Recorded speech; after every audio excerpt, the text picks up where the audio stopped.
अस्सलाम वालेकुम। नई वीडियोस के लिए चैनल को सब्सक्राइब जरूर कीजिए और बेल आइकॉन के बटन को दबा दीजिए। शुक्रिया।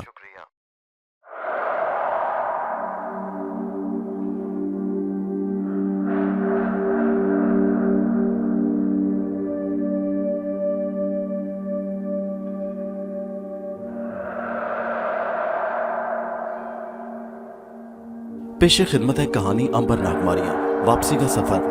किस्त नंबर 2, जहाज डूब गया। रात बड़ी अंधेरी थी, आसमान पर सितारे थे और या दूर रेलवे के सिग्नल की सुर्ख बत्ती नजर आ रही थी। अंबर को नीचे रेलवे लाइन दिखाई नहीं दे रही थी। उसने रेलवे सिग्नल की सुर्ख बत्ती को अपना निशान बना लिया था और उसी की सेध में आगे बढ़ रहा था। कुछ दूर तक वो रेलवे लाइन से कोई 15-20 फीट ऊंचा होकर उड़ता रहा। उसकी रफ्तार ज्यादा तेज नहीं थी। उसने सोचा, अगर उसकी रफ्तार गाड़ी की रफ्तार से ज्यादा न हुई तो वो उसे रास्ते में कभी भी ना पकड़ सकेगा। उसकी रफ्तार कम से कम 80 मील फी घंटे होनी चाहिए और उसे मुसलसल उड़ते रहना होगा। तब कहीं जाकर वो बंबई एक्सप्रेस को झांसी और भोपाल के दरमियान पकड़ सकेगा। अंबर ने तावीज पर हाथ रखकर मलका नफरीती को याद किया और उसकी रफ्तार एकदम तेज हो गई। उसकी रफ्तार भी काफी तेज हो गई थी और उसकी जैकेट हवा से फूल गई थी और उसके बाल तेज हवा में उड़ने लगे थे। रेलवे सिग्नल तेजी के साथ अंबर के नीचे से गुजर गया। अब उसे दूसरा रेलवे सिग्नल दिखाई देने लगा, फिर वो भी गुजर गया। इस तरह से रेलवे सिग्नल आते रहे और गुजरते रहे। कोई आधे घंटे बाद नीचे से एक छोटा सा स्टेशन गुजर गया जिसके प्लेटफॉर्म पर रोशनी हो रही थी और दिल्ली को जाने वाली गाड़ी खड़ी थी। ये फरीदाबाद का रेलवे स्टेशन था। उसके बाद दूर से मथुरा शहर की बत्तियां झिलमिलाने लगी।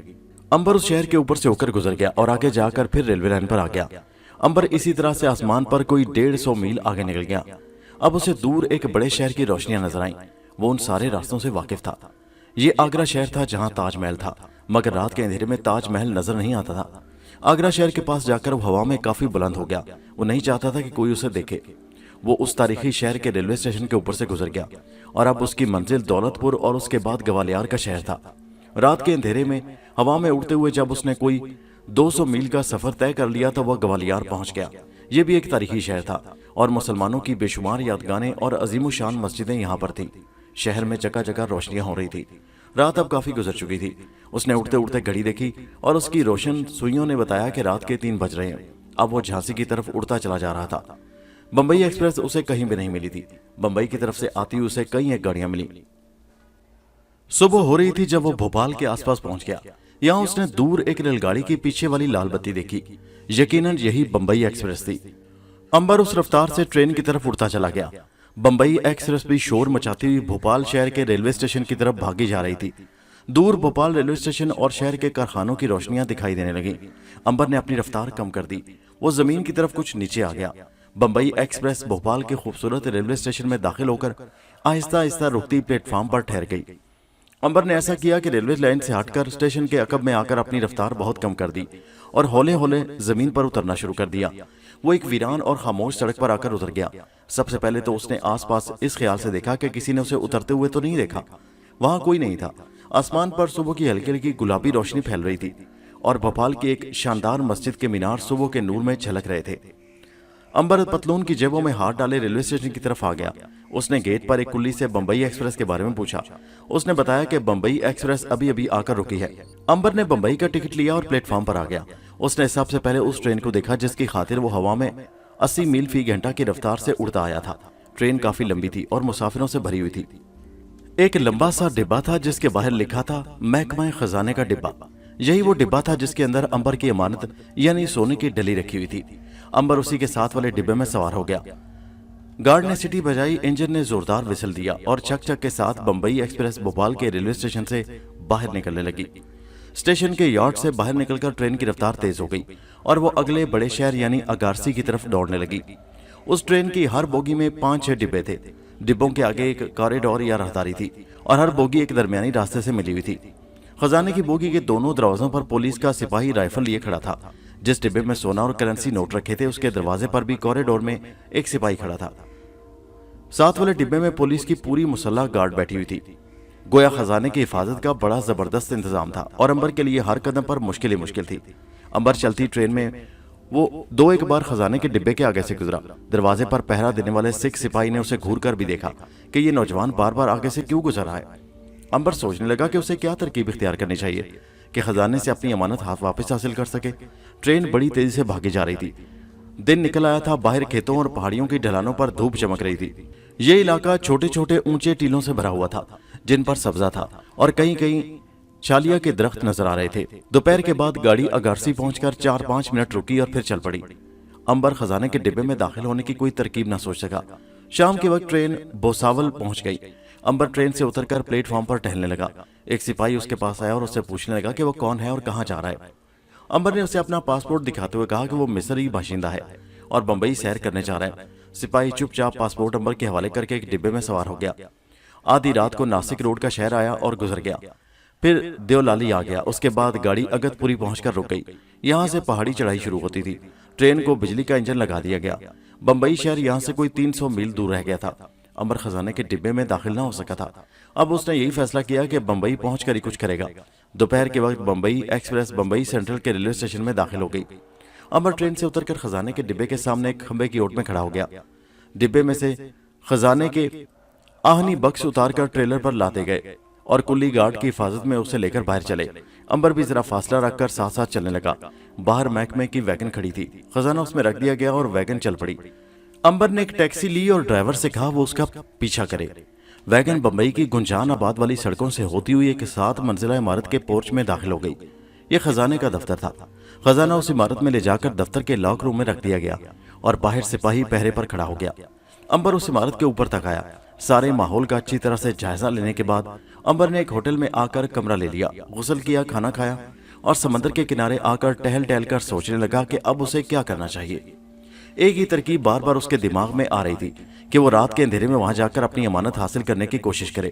دن کے وقت یہ کام بڑا مشکل تھا اور وہاں ہنگامہ کھڑا ہو سکتا تھا جو امبر نہیں چاہتا تھا۔ یہی طے کر کے امبر واپس اپنے ہوٹل کے کمرے میں آ کر لیٹ گیا اور رات کا انتظار کرنے لگا۔ کافی انتظار کے بعد آخر رات ہو گئی۔ جب رات کے 12:40 ہوئے تو امبر ہوٹل سے باہر نکلا۔ اس نے دن کے وقت ہی نائلون کی ایک رسی خرید لی تھی۔ یہ رسی اس کی جیب میں تھی۔ سڑک پر آ کر اس نے پیدل ہی خزانے کی عمارت کی طرف چلنا شروع کر دیا۔ وہ عمارت کے پچھلے حصے میں آ گیا۔ یہ ایک تنگ سی گلی تھی جہاں عمارتوں کے صرف پچھلے حصے ہی تھے اور داخل ہونے والا کوئی دروازہ نہیں تھا۔ اس قسم کی گلیوں کو بمبئی میں کچرا گلی کہا جاتا ہے اور یہاں کھڑکیوں میں سے لوگ کوڑا کرکٹ پھینکتے رہتے ہیں۔ کارپوریشن کا ٹرک آتا ہے اور کوڑا کرکٹ اٹھا کر لے جاتا ہے۔ امبر خزانے کی عمارت کے بالکل نیچے کھڑا تھا۔ ایک جگہ اس نے چن لی اور جیب سے رسی نکال کر اس کے آگے پھندا بنا کر اسے زور سے اوپر اچھال دیا۔ خزانے والا کمرہ 3ری منزل پر تھا اور یہاں ایک بجلی کے بلب کو سوراخ باہر کو نکلی ہوئی تھی۔ تیسری بار کوشش سے رسی کا پھندا اس سوراخ میں جا کر پھنس گیا۔ امبر نے اوپر چڑھنا شروع کر دیا۔ گلی میں بلب کی دھندلی سی روشنی پھیلی ہوئی تھی۔ کوئی آدمی بھی وہاں نہیں تھا۔ رات گہری ہونے کی وجہ سے لوگوں نے کھڑکیاں بند کر رکھی تھی۔ صرف 2 کھڑکیوں میں روشنی ہو رہی تھی۔ امبر بڑے آرام سے اوپر چڑھ رہا تھا۔ آخر وہ بجلی کی آہنی سوراخ پر پاؤں رکھ کر 3ری منزل کی کارنس پر کھڑا ہو گیا۔ پھر وہ بڑے اطمینان سے دیوار کا سہارا لے کر آگے بڑھنے لگا۔ اس کا نشانہ 3ری منزل کی ایک کھڑکی تھی جسے وہ صبح کے وقت دیکھ گیا تھا۔ کھڑکی کے پاس پہنچ کر اس نے نیچے گلی میں دیکھا کوئی انسان نہیں تھا۔ امبر نے کھڑکی کو دھکا دے کر کھول دیا۔ اس کے ساتھ ہی کھڑکی میں داخل ہو گیا۔ یہ خزانے کے دفتر کا باتھ روم تھا۔ یہاں دھیمی دھیمی سی بتی جل رہی تھی۔ امبر نے دروازے کے ساتھ کان لگائے۔ دوسری طرف سے کوئی آواز نہیں آ رہی تھی۔ راستہ صاف تھا۔ امبر نے بڑے آرام سے دروازہ کھولا۔ ذرا سا کھول کر باہر دیکھا، کوریڈور خالی پڑا تھا۔ ایک جگہ چھت میں سے دھندلی روشنی آ رہی تھی۔ امبر جلدی سے باتھ روم سے نکل کر کوریڈور میں آ گیا اور خزانے کے کمرے کی طرف بڑھنا شروع کر دیا۔ وہ دیوار کے ساتھ ساتھ لگ کر آگے بڑھ رہا تھا۔ جس کمرے میں خزانہ تھا اس کا دروازہ بالکل قریب آ گیا تھا کہ اچانک راہداری میں ایک سکھ سپاہی سامنے آ گیا۔ اس نے جو ایک آدمی کو چوروں کی طرح رینگتے دیکھا تو جھٹ پستول تان کر کہا، ہینڈز اپ۔ امبر کے پاس اتنا وقت نہیں تھا کہ وہ ہاتھ کھڑے کرتا یا اس سکھ سپاہی سے کوئی بات کرتا۔ وہ بجلی کی چمک کی طرح اپنی جگہ سے اچھلا اور اس کی ایک لات سکھ کے پستول والے ہاتھ پر پڑی۔ پستول اس کے ہاتھ سے اچھل کر چھت سے لگ کر نیچے آ گرا۔ دوسری لات سکھ کے سینے پر پڑی اور وہ کوئی آواز نکالے اور کسی کو مدد کے لیے بلائے بغیر ہی راہداری کے فرش پر گر پڑا۔ امبر نے اس کے اوپر چھلانگ لگائی اور سکھ کی کھوپڑی پر زور سے گھونسا مارا۔ سکھ سپاہی بے ہوش ہو چکا تھا۔ میدان اگرچہ صاف تھا مگر وقت بہت خطرناک تھا۔ وہاں کوئی دوسرا سپاہی بھی آ سکتا تھا۔ امبر نے خزانے والے کمرے کے دروازے پر پہنچ کر اسے زور سے دھکا دیا۔ دروازہ کھل گیا۔ وہ اندر چلا گیا اور دروازہ اندر سے بند کر لیا۔ تنگ سا کمرہ مختلف چیزوں اور آہنی صندوقوں سے بھرا ہوا تھا۔ امبر نے جا کر ان کی تلاشی لینا شروع کر دی۔ اس کی امانت کسی صندوق میں بھی نہیں تھی۔ ایک صندوق میں سونے کی 3 اینٹیں اور جواہرات کا بکس پڑا تھا۔ امبر نے اسے ہاتھ بھی نہ لگایا اور بند کر کے دوسرے صندوق کا تالا توڑا تو اس میں اسے اپنی امانت مل گئی۔ ایک ڈبے میں اس کے سونے کی ڈلی پڑی ہوئی تھی۔ अंबर ने खुदा का शुक्र अदा किया और सोने की डली निकालकर अपनी जैकेट की अंदरूनी जेब में रखी और कमरे से बाहर आ गया। कॉरिडोर में सिख अभी तक बेहोश पड़ा था। अंबर जल्दी जल्दी राहदारी से गुजरकर बाथरूम की तरफ गया तो उसका दरवाजा अंदर से बंद था। इसका मतलब ये था कि कोई अभी अभी बाथरूम में गया था। अंबर परेशान सा हो गया।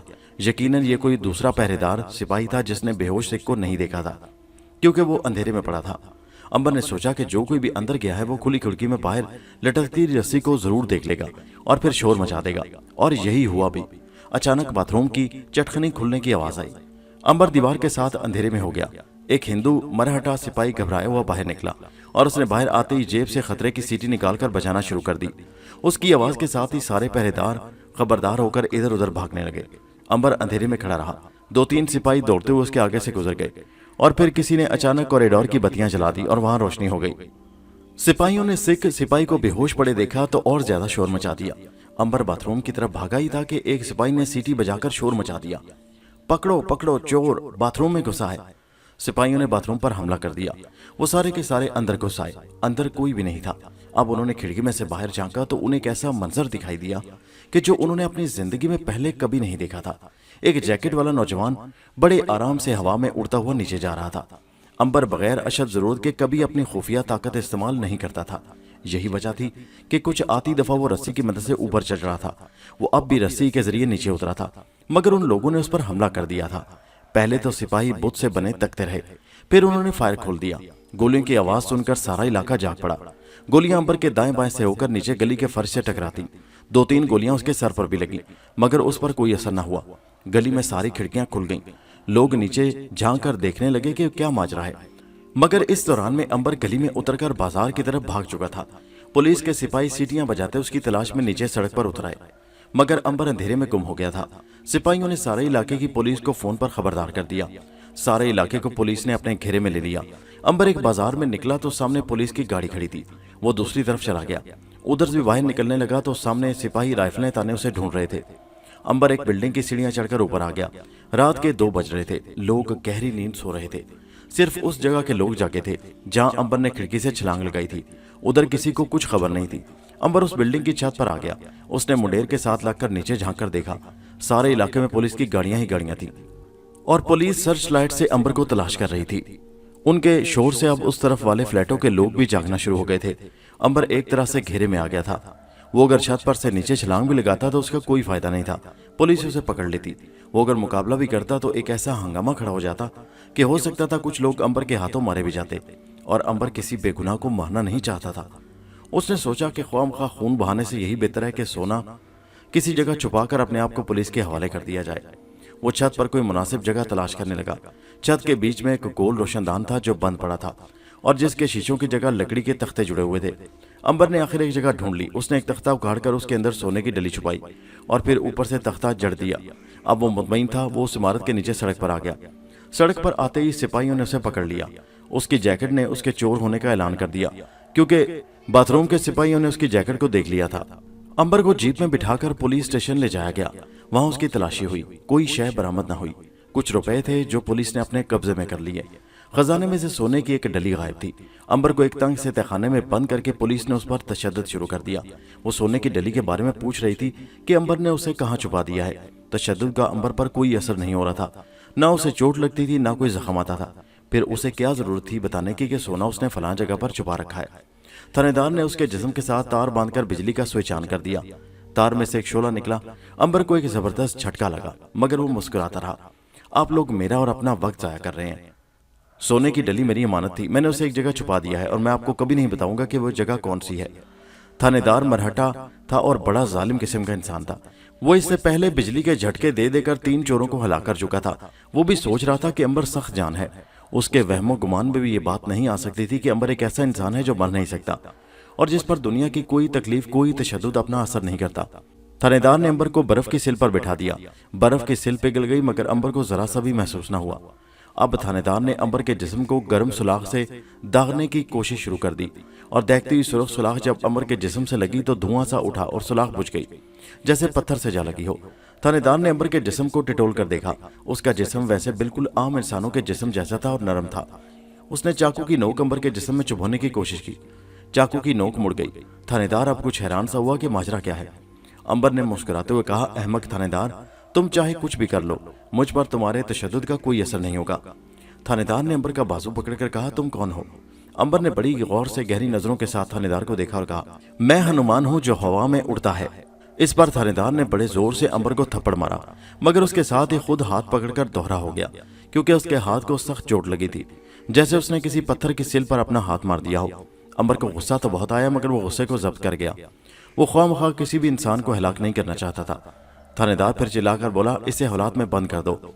अंबर को हौलात में बंद कर दिया गया। दूसरे रोज अदालत में पुलिस ने चालान पेश कर दिया। वो अपनी तरफ से कोई शय डालकर अंबर पर खजाने की चोरी साबित कर दी। एक दिन में ही फैसला हो गया। अंबर को 6 महीने की कैद बामुशक्कत हो गई। अंबर को बम्बई की जेल में बंद कर दिया गया। जेल में अंबर ने 1-2 दिन आराम करने की गर्ज से काट दिए। यहाँ दूसरे बदमाशों ने अंबर को अपने साथ मिलाने की कोशिश की। अंबर ने उन्हें बताया कि वो एक शरीफ आदमी है। इस पर सारे कैदी हंस पड़े। अरे, शरीफ आदमी का जेल में क्या काम? अंबर ने उन्हें बताया कि उस पर चोरी का झूठा मुकदमा बनाया गया था, वो बेगुनाह है। उसने खजाने में से सिर्फ अपनी अमानत हासिल की थी, जिसे पुलिस ने उसे छीन लिया था। एक कैदी बड़ा बदमाश था। वो मुसलमानों का बड़ा दुश्मन था और बड़ा मुतअस्सिब था। उसका नाम रंजन था और मरहटा था। वो अंबर के खिलाफ हो गया और एक दिन छोटी सी बात पर चाकू खोलकर अंबर के सामने आ गया। अंबर उसकी तरफ देखकर मुस्कुराता रहा। रंजन को और भी ज्यादा गुस्सा आ गया, तैश आ गया। उसने अंबर पर हमला कर दिया। तमाम कैदी परे परे हट गए। उन्हें यकीन था कि अंबर की लाश थोड़ी देर में तड़प रही होगी, क्योंकि रंजन जेल का बदमाश कैदी था और उससे जेल के अमले के लोग और सिपाही भी कांपते थे। वो इससे पहले भी 6-7 खून कर चुका था। कैदी इस बात पर भी हैरान थे कि अंबर आगे से कोई जवाब नहीं दे रहा था, बल्कि बड़े आराम से खड़ा मुस्कुरा रहा था। अंबर ने सिर्फ इतना कहा, दोस्तों, रंजन को मेरे बारे में कुछ मालूम नहीं। ये दुश्मनी में मुझे कत्ल करना चाहता है और ये कत्ल करने की बड़ी घटिया वजह है। लेकिन अगर मैं कत्ल ना हुआ और मेरी जगह रंजन की लाश पड़ी हो तो मुझे इल्जाम ना देना। रंजन ने बड़क मारकर कहा, मैंने तुम जैसे कई बदमाश देखे हैं। हमला करो, नहीं तो मैं हमला कर रहा हूँ। अंबर ने कहा, ना मैं हमला करूंगा और ना मैं तुम्हें हमला करने की तरगीब दूंगा। मैं मुसलमान हूँ और मुसलमान अमन और सलामती से जिंदगी बसर करता है। इस पर रंजन ने इस्लाम के खिलाफ ऐसी घटिया बातें की कि अब अंबर से बर्दाश्त ना हो सका। उसने ललकार कर कहा, रंजन, मैं इस्लाम के खिलाफ कोई लफ्ज नहीं सुन सकता। अब मेरी तुम्हारी खुली जंग है। मैं तुम्हें जिंदा नहीं छोड़ूंगा। ये कहकर रंजन ने चाकू लहराया और अंबर की तरफ उछलकर चाकू का बड़ा जोरदार वार उसके पेट पर कर दिया। रंजन का ख्याल था कि चाकू अंबर के पेट में घुसकर उसकी अंतड़ियां बाहर निकाल देगा, मगर वहां मामला ही उलट हो चुका था। चाकू का फल किसी पत्थर की चट्टान जैसे पेट से टकराकर रंजन के हाथ में टूट गया था और उसका अपना हाथ जख्मी हो चुका था। अंबर ने कहा, अब मेरा वार सहने के लिए तैयार हो जाओ। अंबर ने एक जस्ट लगाई। वो हवा में कोई 15 फीट उछला। उसका सर छत के करीब से होकर नीचे आया और अंबर रंजन के ऊपर आ गिरा। रंजन लुढ़क कर दूसरी तरफ हो गया, मगर अंबर ने उसे एक हाथ से उठाकर फजा में उछाल दिया। रंजन का जिस्म जेल खाने की छत से टकराकर नीचे फर्श पर आया तो अंबर ने उस पर तरस खाकर उसे रास्ते में ही दबोच कर अपनी हथेली पर उठा लिया। फिर एक लट्टू की तरह उसे घुमाकर फर्श पर छोड़ दिया। रंजन बदमाश 6-7 चक्कर खाकर फर्श पर औंधे मुंह गिर पड़ा। अब बोलो, मैं तुम्हारे साथ क्या सलूक करूं? सारे कैदी दम बखुद होकर फटी फटी आंखों से अंबर को देख रहे थे। रंजन भी हैरान था कि ये इंसान है या कोई देवता है। सारे कैदी हाथ बांधकर अंबर के सामने खड़े हो गए। अंबर ने बदमाश रंजन को गर्दन से पकड़कर एक तरफ झुका दिया। वो 3 कलाबाजियां खाकर सामने वाली दीवार से जा टकराया। जब उठा तो अंबर को दहशत ज़दा नजरों से देख रहा था और कांप रहा था। सारे हिंदू कैदियों ने नारा लगाया, जय हनुमान पुत्र की जय। अंबर ने हाथ उठाकर कहा, सुनो, मैं हनुमान पुत्र नहीं हूँ, बल्कि एक सच्चा मुसलमान हूँ। अपने दीन से प्यार करता हूँ, खुदा को एक मानता हूँ और हजरत मोहम्मद मुस्तफ़ा सल्लल्लाहु अलैहि वसल्लम को खुदा का आखिरी नबी मानता हूँ।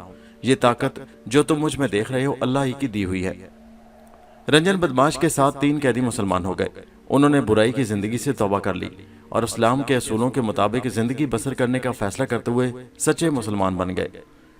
अब अंबर वहां से निकल जाना चाहता था। शायद वो इसी नेक काम के लिए जेल में आया था जो वो पूरा कर चुका था। चुनाचे एक रात जब जेल में हर तरफ खामोशी छाई हुई थी, अंबर कैदियों की कोठरी से बाहर निकल आया। वार्डन ने उसे बाहर निकलते देखकर गुस्से से कहा कि वापस कोठरी में सो जाओ। अंबर कोठरी में वापस आ गया।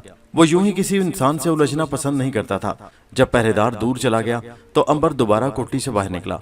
उसे रंजन ने, जिसका इस्लामी नाम अंबर ने इस्लामुद्दीन रख दिया था, बाहर जाते देख लिया। वो उसके पीछे पीछे आ गया और उससे पूछने लगा कि वो कहाँ जा रहा है। अंबर ने मुड़कर रंजन को देखा और कहा, इस्लामुद्दीन, मैं एक मिशन पर यहाँ आया था, वो खुदा ने पूरा कर दिया, मैं वापस जा रहा हूँ। इस्लामुद्दीन ने कहा, भाई साहब, आप जेल से कैसे बाहर निकलेंगे? यहाँ तो बड़ा सख्त पहरा है। अंबर ने कहा, जेल की सुलाखें और दरवाजे मुझे कुछ नहीं कहते, मैं इधर नहीं जाऊंगा। जाने से पहले मैं तुम्हें नसीहत करता हूँ کہ کبھی انسان کسی کو دکھ نہ دینا، اپنی زندگی اسلام کے مطابق بسر کرنا، قید کاٹ کر باہر جاؤ تو محنت مزدوری کر کے اپنی روزی پیدا کرنا، اللہ تعالیٰ برکت ڈالے گا۔ اچھا اب میں جاتا ہوں۔ اسلام الدین سے انبر نے ہاتھ ملایا تو اس نے ایک بار پھر پوچھا، انبر بھائی آپ باہر کس طرح جائیں گے؟ انبر نے کہا اڑ کر، اور وہ کوٹلی کے صحن میں آ کر کھڑا ہو گیا۔ اتنے میں ایک پہرے دار نے انہیں دیکھ لیا، وہ للکارتا ہوا رائفل تانے ان کی طرف بڑھا۔ خبردار وہیں رک جاؤ۔ انبر نے پہرے دار کی للکار کی کوئی پرواہ نہ کی، اس نے اسلام الدین کی طرف دیکھ کر کہا جاؤ اپنی کوٹلی میں، اور اس کے ساتھ ہی انبر نے اپنے بازو کے تعویذ پر ہاتھ رکھ کر ملکہ مصر کو یاد کیا اور زمین سے وہ اوپر اٹھنے لگا۔ اسلام الدین یعنی پہلے والا رنجن بدماش بت بنا یہ نظارہ تکنے لگا۔ پہرے دار بھی ایک لمحے کے لیے اپنی جگہ پر دم بخود ہو کر کھڑا رہ گیا۔ انبر اب زمین سے 15 فٹ اوپر ہو چکا تھا۔ پہرے دار نے رائفل کا رخ اس کی طرف کر کے فائر کر دیا۔ گولی انبر کی ٹانگ سے ٹکرا کر نیچے گر پڑی۔ انبر اب ہوا میں اڑتا ہوا جیل کی کوٹلیوں کے اوپر سے ہو کر باہر کو جا رہا تھا۔ پہرے دار نے 2-3 فائر کیے اور پھر بندوق پھینک کر ہاتھ جوڑ کر کھڑا ہو گیا۔ اسلام الدین حیران کھڑا تھا۔ دوسرے قیدی بھی باہر نکل آئے اور ستاروں بھرے آسمان میں اپنے ساتھی قیدی انبر کو اڑتا دیکھ رہے تھے۔ جب انبر ان کی نگاہوں سے اوجھل ہو گیا تو پہرے دار نے سیٹی بجا کر جیل میں خطرے کا اعلان کر دیا، مگر اب کیا ہو سکتا تھا؟ انبر ان کی پہنچ سے بہت دور نکل چکا تھا۔ بمبئی شہر کی عمارتوں اور فلیٹوں کے اوپر اڑتا ہوا انبر اندازے سے اس بلڈنگ کی طرف چلا جس کی چھت پر اس نے سونے کی ڈلی چھپا رکھی تھی۔ رات کا وقت تھا، لوگ اپنے اپنے فلیٹوں اور کمروں میں سو رہے تھے، کسی نے اسے اڑتے ہوئے نہ دیکھا۔ انبر اس عمارت پر پہنچ گیا۔ چھت پر اتر کر وہ سیدھا روشندان کے پاس گیا، لکڑی اکھاڑ کر دیکھا، اس کی امانت اپنی جگہ پڑی تھی۔ سونے کی ڈلی انبر نے وہاں سے اٹھا کر اپنی جیکٹ کی جیب میں رکھی اور سوچنے لگا کہ اب کیا کرے۔ وہاں سے اتر کر سڑک پر جانا خطرناک تھا، چنانچہ وہ چھت پر سے ایک بار پھر اڑا اور ہوا میں ایک لمبا سا چکر کھا کر تاج محل ہوٹل کے اوپر سے ہوتا ہوا گیٹ وے آف انڈیا کی طرف آ گیا۔ یہاں بھی سڑکیں سنسان تھیں، کسی وقت کوئی گاڑی گزر جاتی تھی۔ سمندر کی طرف سے لہروں کے ہلکے ہلکے شور کی آواز آ رہی تھی۔ چوپاٹی کا ساحل ویران پڑا تھا، اس کے سامنے میرین ڈرائیو کی جو شاندار عمارتیں تھیں وہاں بھی خاموشی اور اندھیرا چھایا تھا۔ انبر ان بلڈنگوں سے کافی اوپر جا کر پرواز کر رہا تھا۔ وہ وہاں سے سیدھا بمبئی کے بوری بندر ریلوے اسٹیشن پر آ گیا اور ایک اندھیرے میں زمین پر اتر آیا۔ اس کے پاس جیب میں ایک پائی بھی نہیں تھی۔ وہ چاہتا تھا کہ صبح صبح پنجاب کو جانے والی ٹرین پنجاب میل میں سوار ہو کر دلی واپس پہنچ جائے، کیونکہ دلی ہی سے کسی وقت اس کا واپسی کا سنسنی خیز سفر شروع ہونے والا تھا۔ وہ ٹکٹ خرید کر ٹرین میں سفر کرنا چاہتا تھا، لیکن اس کے سارے پیسے جیل والوں نے رکھوا لیے تھے۔ آخر وہ اس فیصلے پر پہنچا کہ دن نکلے تو وہ سونے کی ڈلی میں سے تھوڑا سا سونا توڑ کر بازار میں فروخت کرے اور ان پیسوں سے ٹکٹ خرید کر ریل میں بیٹھ جائے۔ ریلوے اسٹیشن پر خوب رونق تھی۔ وہاں سے اسے پتا چلا کہ پنجاب میل صبح صبح نہیں بلکہ 10 بجے دن چڑھے جاتی ہے۔ انبر بڑا خوش ہوا، اسے کافی وقت مل گیا۔ اس نے یوں ہی شوق پورا کرنے کے لیے جیب میں ہاتھ ڈال کر دیکھا، 50 پیسوں کا ایک سکہ نکل آیا۔ اس نے پلیٹ فارم پر ایک جگہ چائے پی اور منہ ہاتھ دھو کر ایک خالی ڈبے میں آ گیا۔ یہاں اس نے جیب سے سونے کی ڈلی نکال کر اس پر مکہ مارا، تھوڑا سا سونا ٹوٹ کر الگ ہو گیا۔ انبر نے وہ چھوٹا سا ٹکڑا جیب میں رکھ لیا اور سیدھا بمبئی کے صرافہ بازار کی طرف روانہ ہو گیا۔ 9 بجے بازار کھل گئے۔ انبر نے ایک ہندو گجراتی سونار کو جا کر سونے کا چھوٹا ٹکڑا دکھایا اور کہا کہ وہ اسے بیچنا چاہتا ہے۔ گجراتی سیٹ سمجھ گیا کہ یہ کوئی چور ہے، وہ خود بہت بڑا چور تھا۔ اس سونے کی قیمت کوئی 3000 روپے تھی، مگر سیٹ نے کہا کہ وہ اس کے صرف 800 روپے دے گا۔ انبر اچھی طرح جانتا تھا کہ سیٹ دھوکے بازی سے کام لے رہا ہے، مگر اسے روپوں کی ضرورت تھی۔ اس نے 800 روپوں میں سونے کا ٹکڑا فروخت کیا۔ بوری بندر ریلوے اسٹیشن پر آ کر دلی کا فرسٹ کلاس کا ایک ٹکٹ خریدا اور پلیٹ فارم پر پنجاب میل کے ڈبوں کا لگنے کا انتظار کرنے لگا۔ انبر کو یہ بھی احساس تھا کہ وہ ایک قیدی کی حیثیت سے جیل سے بھاگا ہوا ہے، چنانچہ پولیس اس کی تلاش میں ہوگی اور ہو سکتا ہے کہ ریلوے اسٹیشن پر بھی خفیہ پولیس کے آدمی موجود ہوں۔ اس لیے وہ ایک ستون کے پیچھے بیٹھ گیا۔ وہ زیادہ چلنا پھرنا نہیں چاہتا تھا۔ پھر بھی CID کے ایک سپاہی کو انبر پر شک پڑ گیا، کیونکہ انبر خواہ اپنے آپ کو چھپانے کی کوشش کر رہا تھا۔ وہ انبر کو دیکھ رہا تھا۔ اتنے میں پنجاب میل کے ڈبے آ کر پلیٹ فارم پر لگ گئے اور وہاں سواریوں کا ہنگامہ اور شور مچ گیا۔ اس شور اور ہنگامے میں انبر بھی گم ہو گیا اور فرسٹ کلاس کے ایک ڈبے میں آ کر خاموشی سے کونے والی سیٹ پر بیٹھ گیا۔ اس نے بھی CID کے آدمی کو پہچان لیا تھا۔ اس کا خیال تھا کہ وہ خفیہ سپاہی کی نظروں کو دھوکہ دے چکا ہے، لیکن ایسا نہیں تھا۔ خفیہ پولیس کے آدمی کی تیز نظریں برابر انبر کا تعاقب کر رہی تھیں، مگر چونکہ انبر درجہ اول میں سفر کر رہا تھا اس لیے خفیہ سپاہی اس پر ہاتھ ڈالتے ہوئے ذرا ہچکچا رہا تھا۔ اس نے ہیڈ کوارٹر فون کر کے جیل سے بھاگے ہوئے قیدی کا حلیہ منگوایا۔ ہیڈ کوارٹر والوں نے کہا کہ تم ٹرین کے ساتھ سفر کرو، ہم اگت پوری اسٹیشن پر تمہیں قیدی کا حلیہ بتا دیں گے۔ اگت پوری اسٹیشن پر ہمارے فون کا انتظار کرنا۔ پنجاب میل کے روانہ ہونے کا وقت ہو گیا تھا۔ گارڈ نے آخری سیٹی دے کر سبز جھنڈی لانا شروع کر دی۔ مسافر بھاگ بھاگ کر ڈبوں میں سوار ہونے لگے۔ انجن نے وسل دیا اور گرجدار چھک چھک کی آواز کے ساتھ آگے کھسکنا گاڑی نے شروع کر دیا۔ थोड़ी देर बाद पंजाब मेल बम्बई शहर को छोड़कर कल्याण और दादर के लोकल स्टेशनों से होती अगतपुरी के स्टेशन की तरफ भागी जा रही थी।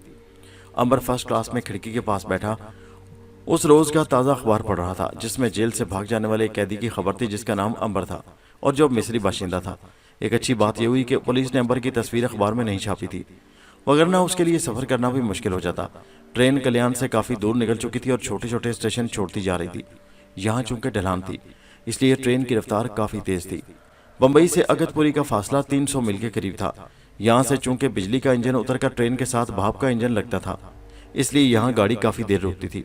अंबर अभी तक उस खुफिया सिपाही से बेखबर था जो बम्बई से उसका पीछा कर रहा था और जो उसके साथ वाले डिब्बे में सफर कर रहा था। यह खुफिया सिपाही अगतपुरी के स्टेशन पर गाड़ी के रुकते ही उतरकर सीधा प्लेटफॉर्म के पुलिस ऑफिस में गया। उसका फोन आ गया। बम्बई पुलिस ने उसे इतला दी थी कि अगतपुरी की पुलिस को खबरदार कर दिया गया है और एक दस्ता रिजर्व पुलिस का उसे रेलवे स्टेशन के प्लेटफॉर्म पर तैयार मिलेगा। वो फोन करके बाहर निकला तो रिजर्व पुलिस के दस्ते के इंचार्ज हेड कांस्टेबल ने उसे हाथ मिलाया। उसे जानता था। उसने कहा कि मफरूर कैदी किस डिब्बे में है। खुफिया पुलिस के सिपाही ने फर्स्ट क्लास के कंपार्टमेंट की तरफ इशारा किया। उस इशारे को अंबर ने भी बंद खिड़की के शीशे में से देख लिया। जो ही पुलिस के सिपाही कंपार्टमेंट की तरफ बढ़े, अंबर दूसरी तरफ से नीचे उतर गया और काफी आगे जाकर एक दूसरे डिब्बे में सवार हो गया। पुलिस को डिब्बा खाली मिला तो वो बाहर आ गई और उसने सारी गाड़ी को घेरे में लेकर तलाशी शुरू कर दी। अंबर वहां से निकलकर सामने वाले प्लेटफॉर्म पर चढ़ गया। पुलिस के खुफिया जासूस ने प्लेटफॉर्म पर चढ़ते अंबर को देख लिया। उसने सीटी बजाकर पुलिस को खबरदार कर दिया। सारी पुलिस दूसरे प्लेटफॉर्म की तरफ दौड़ पड़ी। अंबर एक अजीब मुसीबत में फंस गया। वो सीढ़ियों वाले पुल की तरफ भागा। पुलिस ने हवाई फायर कर दिया। अंबर को उनके फायर की भला क्या परवाह थी। वो दूसरी तरफ उतरकर दरवाजे से बाहर निकल गया। बाहर एक कार खड़ी थी। अंबर ने दरवाजा खोला, उसमें घुसा और कार स्टार्ट करके भुसावल को जाने वाली सड़क पर हो लिया। पुलिस ने उसे देख लिया था। पुलिस भी जीप में सवार होकर उसके ताकुब में रवाना हो गई। इलाके छोटे छोटे टीलों वाला था। थोड़े थोड़े फासले पर सड़क घूम जाती थी। अंबर बहुत तेज गाड़ी चला रहा था और पुलिस की जीप से काफी आगे था। काफी आगे जाकर पहाड़ी सिलसिला तकरीबन खत्म हो गया और मैदानी इलाका आ गया। यहाँ सड़क बिल्कुल सीधी जा रही थी। पुलिस ने अंबर की कार देख ली और जीप की रफ्तार तेज कर दी। जीप जब अंबर की कार के नजदीक पहुंची तो सिपाहियों ने अंबर की कार के पहियों पर फायरिंग शुरू कर दी। अंबर हंसने लगा। वो अब उस मरके से मजा ले रहा था। उसे मालूम था कि उसका अंजाम क्या होना है। आखिर पुलिस को नाउम्मीद वापस जाना पड़ेगा। फिर भी वो इस ड्रामे को जहां तक ये चल सके जारी रखना चाहता था। उसने कार की रफ्तार 90 मील कर दी। कार में काफी पेट्रोल था। मीटर बता रहा था टैंकी में अभी काफी पेट्रोल है। जीप और कार का मुकाबला शुरू था। सड़क जंगल में से गुजरने लगी। दोनों तरफ घने दरख्त थे। फिर दरिया का एक पुल आ गया। कार दरिया के पुल पर से गुजर गई। पुलिस ने वायरलेस पर हेडक्वार्टर से मदद तलब की कि हेलीकॉप्टर रवाना किया जाए। कैदी कार में फरार होने में कामयाब हो रहा है। अंबर ने दरिया से दूर जाकर घूं घूं और घुर घुर की आवाज सुनी। उसने खिड़की में से सर बाहर निकालकर देखा और एक सुर्ख और जर्द रंग का हेलीकॉप्टर आसमान पर उड़ता हुआ उसके तरफ बढ़ रहा था। जीप भी उसके ताकुब में बराबर बढ़ती चली जा रही थी। हेलीकॉप्टर उसकी गाड़ी के बिल्कुल सर पर आ गया। उसके परों की तेज आवाज से कार झकोले खाने लगी और इर्द गिर्द के दरख्त हवा में झूलने लगे। शायद हेलीकॉप्टर खुले मैदान का इंतजार कर रहा था। थोड़ी देर तक ये रेस जारी रही। अब जंगल खत्म हो गया और खुला मैदान आ गया था। यहाँ हेलीकॉप्टर ने गोता लगाया और अंबर की कार की तरफ सामने से बढ़ा, जैसे उसके साथ टक्कर लगाने के मूड में हो। अंबर ने तेज से कार दूसरी तरफ निकाल ली। हेलीकॉप्टर एक बार फिर गोता लगाकर उसकी तरफ बढ़ा। अंबर ने सोचा ये कमबख्त तो अब पीछे ही पड़ गया है और किसी सूरत उसका पीछा नहीं छोड़ेगा। वैसे कुछ करामत दिखानी चाहिए। अंबर ने तावीज पर हाथ रखकर मलका नफरीती को याद किया और उसे कहा कि उस दफा वो अपने साथ टोयोटा कार भी हवा में उड़ाना चाहता है। अंबर ने अपने कान में जैसे मलका मिस्र की सरगोशी सुनी, कार को ऊपर उठाओ। अंबर ने यूं ही जैसे हवाई जहाज के पायलट करते हैं कार के स्टीयरिंग को अपनी तरफ खींचा। उसके साथ ही उसे टायरों के सड़क के साथ घिसने की आवाज आना बंद हो गई। उसकी टोयोटा गाड़ी के पहिए सड़क को छोड़ चुके थे और सड़क से 1 फीट बुलंद हो गए थे। जीप में बैठे हुए पुलिस के सिपाहियों ने आंखें बार बार मलते हुए हक्का बक्का होकर देखा कि मफरूर कैदी की कार सड़क पर से आहिस्ता आहिस्ता हवा में बुलंद हो रही है। ऊपर हेलीकॉप्टर के पायलट को भी इस करामत का एहसास न हुआ था। हेलीकॉप्टर में सिर्फ 2 सिपाही मशीन करने लिए बैठे थे। जब कार दरख्तों से ऊपर गोता लगाकर हवाई जहाज की तरह एक तरफ को निकल गई तो वो भी शशदर होकर रह गए और बार बार आंखें मलकर एक दूसरे का मुंह तकने लगे। ये क्यों कर हो गया? क्या कार भी हवा में उड़ सकती है? पायलट का हाथ भी लरस गया। कार अब काफी ऊपर आ चुकी थी। हेलीकॉप्टर का पायलट तो हैरान था और खौफजदा भी कि खुदा जाने कार में कोई भूत बैठा है कि जिसने जादू के जोर से कार को हवा में उड़ाना शुरू कर दिया है। पुलिस की जीप एक गोल दायरे में चक्कर लगाकर फायरिंग कर रही थी। गोलियां अंबर की कार में आकर लगीं। ऊपर से हेलीकॉप्टर के सिपाहियों ने कार पर मशीन गन की गोलियां बरसाना शुरू कर दी। नीचे से गोलियां आ रही थी, ऊपर से गोलियां आ रही थी। अंबर ने ऐसा किया कि कार को और ऊपर उठाया और हवा में उड़ाता हुआ हेलीकॉप्टर से भी ऊपर ले गया। हेलीकॉप्टर ने जब कार को अपने सर के ऊपर देखा तो परेशान हो गए कि खुदा जाने ऊपर से उन पर कोई बम गिराएगा। सिपाहियों ने हेलीकॉप्टर की खिड़की में से कार पर फायर खोल दिया। गोलियां कार के नीचे आकर टकरा रही थी, मगर अंबर पर उनका कोई असर नहीं हो रहा था। वो कार को एकदम गोते में नीचे ले गया और फिर ऊपर ले आया। वो जिस तेजी से और फुर्ती से कार को इधर उधर दाएं बाएं गोते खिला रहा था, ऐसा हेलीकॉप्टर वाले भी नहीं कर सकते थे। खेतों में जहां जहां से उड़ती कार गुजरती, किसान बुत बने उसे देखते रह जाते और कानों को हाथ लगाते कि कल युग आ गया है। आखिर हेलीकॉप्टर कहां तक कार का मुकाबला कर सकता था कि जो बगैर पेट्रोल के हवा में उड़ रही थी। हेलीकॉप्टर का पेट्रोल खत्म होने लगा। पायलट ने अपने पीछे बैठे कांस्टेबल से कहा, मेरा पेट्रोल खत्म होने का, मैं वापस जा रहा हूँ। हेड कांस्टेबल ने चीख कर कहा, कैदी का पीछा करो। हेलीकॉप्टर के पायलट ने पीछे मुड़ करके कहा, वो तुम्हारा कैदी नहीं है, वो तो कोई आसमानी देवता है, वो हम सबों को हिलाक कर सकता है। खुदा जाने अभी तक उसने आखिर हमें माफ क्यों कर रखा है, मैं वापस जा रहा हूँ। और हवाबाज ने एक हत्ती को घुमाया। हेलीकॉप्टर ने गोल दायरे में एक चक्कर काटा और वापस भाग उठा। नीचे जीप में बैठे पुलिस वालों ने जब हेलीकॉप्टर को वापस जाते देखा तो वो भी पीछे की तरफ उठ दौड़े। वो तो पहले ही सहमे हुए थे और वापस भाग जाना चाहते थे। अंबर ने उड़ती कार में से दुश्मन को भागते देखा तो हंस पड़ा। उसने कार को नीचे उतारना शुरू कर दिया। नीचे एक छोटी सी सड़क जा रही थी। अब वो रास्ता भूल गया था। उसे कोई खबर न थी कि यह सड़क किस शहर को जाती है। अंदाजे से वो मशरक की तरफ कार को लेकर चल निकला, क्योंकि दिल्ली मशरक की तरफ ही थी। ये सड़क जिस पर अंबर कार लिए जा रहा था छोटी सी थी और बड़ी शाहराहों से किसी सूरत में भी नहीं कहा जा सकता था। अंबर ने यह भी महसूस किया कि उस पर मील का निशान भी कहीं नहीं आ रहा था। सड़क एक जंगल में दाखिल हो गई। यहाँ कार आगे नहीं जा सकती थी। अंबर ने कार खड़ी की और बाहर निकल आया। उसके चारों तरफ घना सुनसान जंगल था, जिसके अंदर धूप नहीं आ रही थी। कार को उसने वहीं छोड़ा और सड़क पर चलने लगा। जो जो वो आगे जा रहा था सड़क छोटी हो रही थी। आखिर वो एक पगडंडी सी बन गई। अंबर घने जंगल में तन्हा रह गया। दरख्तों की घनी शाखें उस पर झुकी हुई थी। जमीन पर लंबी लंबी घास उगी थी। कोई परिंदा तक नहीं बोल रहा था। एक अजीब दहशत सी चारों तरफ छाई हुई थी। गर्मी और हबस था। घने दरख्तों की वजह से वहां हल्का हल्का अंधेरा छाया हुआ था। अंबर पगडंडी पर चलता रहा। आखिर एक छोटा सा तालाब आ गया, जिस पर सब्ज रंग गिरे पत्ते तैर रहे थे। एक जंगली सुअर उसके करीब से होकर खुर खुर थू थू करता भाग निकला। अंबर हैरान था कि जंगल में इस कदर सन्नाटा क्यों है। बहुत जल्द उसे उसके सवाल का जवाब मिल गया। अचानक जंगल शेर की खौफनाक धाड़ से गूंज उठा। दरख्त पर सहमे हुए बैठे परिंदे शोर मचाते फड़फड़ाते उड़ गए। शेर आदमखोर था। उसने अंबर की बूझ सूंघ ली थी और तालाब के दूसरी जानिब से उसकी तरफ आहिस्ता आहिस्ता बढ़ रहा था। अंबर एक पगडंडी पर चलते चलते रुक गया। उसने देखा कि दरख्तों के दरमियान दूर एक घास फूस का झोंपड़ा बना हुआ था और वो उस झोंपड़े की तरफ बढ़ा। अभी चंद कदम ही गया होगा कि सामने इमली के एक दरख्त के पीछे से अचानक एक धारीदार खौफनाक आंखों वाला शेर निकलकर उसके सामने आकर जोर जोर से दहाड़ने और गुस्से से दुम हिलाने लगा। शेर का सर भारी और दांत बड़े नुकीले थे। अंबर ने इस किस्म का भयानक खूंखार शेर आज से कई सौ साल पहले अफ्रीका के एक जंगल में देखा था। अंबर ने अपनी जगह से कोई हरकत न की। वो शेर की आंखों में आंखें डालकर देखने लगा। शेर अपनी जगह पर खड़ा सख्त गजब के आलम में धाड़ रहा था। सारा जंगल उसकी खौफनाक गरज से थरथरा रहा था। अंबर आहिस्ता आहिस्ता उसकी तरफ बढ़ा। शेर जरा पीछे हटा, दरख्त का एक चक्कर काटा और उछलकर सामने आ गया और पहले से भी ज्यादा जोश से दहाड़ना शुरू कर दिया। अंबर बराबर उसकी तरफ बढ़ रहा था। उसने आंखें शेर की आंखों में डाल रखी थी। शेर हैरान हो रहा था कि ये किस किस्म का इंसान है कि उससे डरकर भागने के बजाय उसकी तरफ बड़ी जुर्रत के साथ बढ़ रहा है। लेकिन शेर आखिर शेर था। वो शिकस्त के नाम ही से नावाकिफ था और फिर आदमखोर था जिसे इंसान के खून की चाट पड़ गई थी। वो आखिरी बार धाड़ कर अपनी जगह से उछला और 50 फीट की जबरदस्त छलांग लगाकर अंबर के ऊपर आन गिरा। अंबर शेर के साथ ही घास पर गिरा और 2-3 लुढ़कनियां खाने के बाद उठ खड़ा हुआ। शेर गरजने लगा। वो एक बार फिर अंबर पर उछला। इस बार अंबर ने दोनों बाजू फैलाकर शेर को अपने ऊपर ले लिया और दोनों बाजुओं से शेर की गर्दन को दबाना शुरू कर दिया। शेर ने पूरी ताकत से अंबर के सर पर पंजा मारा। अंबर की जगह कोई दूसरा इंसान होता तो उस पंजे से उसकी खोपड़ी उड़कर सामने वाले दरख्त से टकरा जाती, मगर अंबर का जिस्म तो लोहे और पत्थर से भी ज्यादा मजबूत था। शेर का पंजा अंबर के सर से टकराकर जख्मी हो गया। अंबर ने एक हाथ से शेर के ऊपर वाले जबड़े को दबोचा और दूसरा हाथ उसके निचले जबड़े में डालकर एक ऐसा झटका दिया कि शेर के मुंह से एक दर्द अंगेज चीख निकल गई। ये शेर की आखिरी चीख थी, क्योंकि शेर का मुंह फिर गया था और निचला जबड़ा लटक कर उसकी गर्दन में पड़ा था। अंबर ने नीचे से उठकर एक भरपूर हाथ शेर की कमर पर मारा। उस जोरदार जरब से शेर की कमर की हड्डी के कई टुकड़े हो गए और वो बेजान होकर जमीन पर पड़ गया। शेर कुछ देर हांफता रहा और फिर मुर्दा होकर ठंडा हो गया। अंबर ने उठकर अपनी जैकेट को दुरुस्त किया, उसके बटन बंद किए, बालों में उंगलियां फेरी और झोंपड़ी की तरफ चल पड़ा जो उसे दूर से दिखाई दी थी। उस झोंपड़ी में जंगली लोग रहते थे जिन्होंने अंबर को शेर से मुकाबला करके उसे हलाक करता देख लिया था।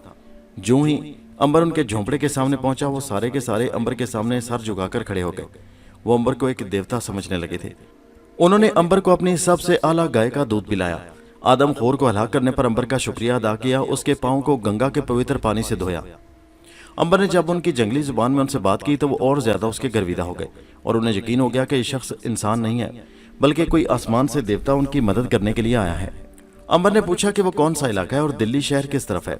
जंगली आदमियों ने अंबर की गाड़ी को अपने कंधों पर उठाकर सारा जंगल अबूर किया और उसे जंगल से निकलकर एक ऐसी सड़क पर डाल दिया जो भोपाल शहर की तरफ जाती थी। अंबर ने उनका शुक्रिया अदा किया और कार में सवार होकर उसे स्टार्ट किया। कार को गरचे नीचे गोलियां लगी थी मगर उसके टायर और पेट्रोल की टैंकी सलामत थी। कार की टैंकी में पेट्रोल भी था। अंबर कार को लेकर सड़क पर रवाना हो गया और सड़क पर शाम तक अंबर का सफर जारी रहा।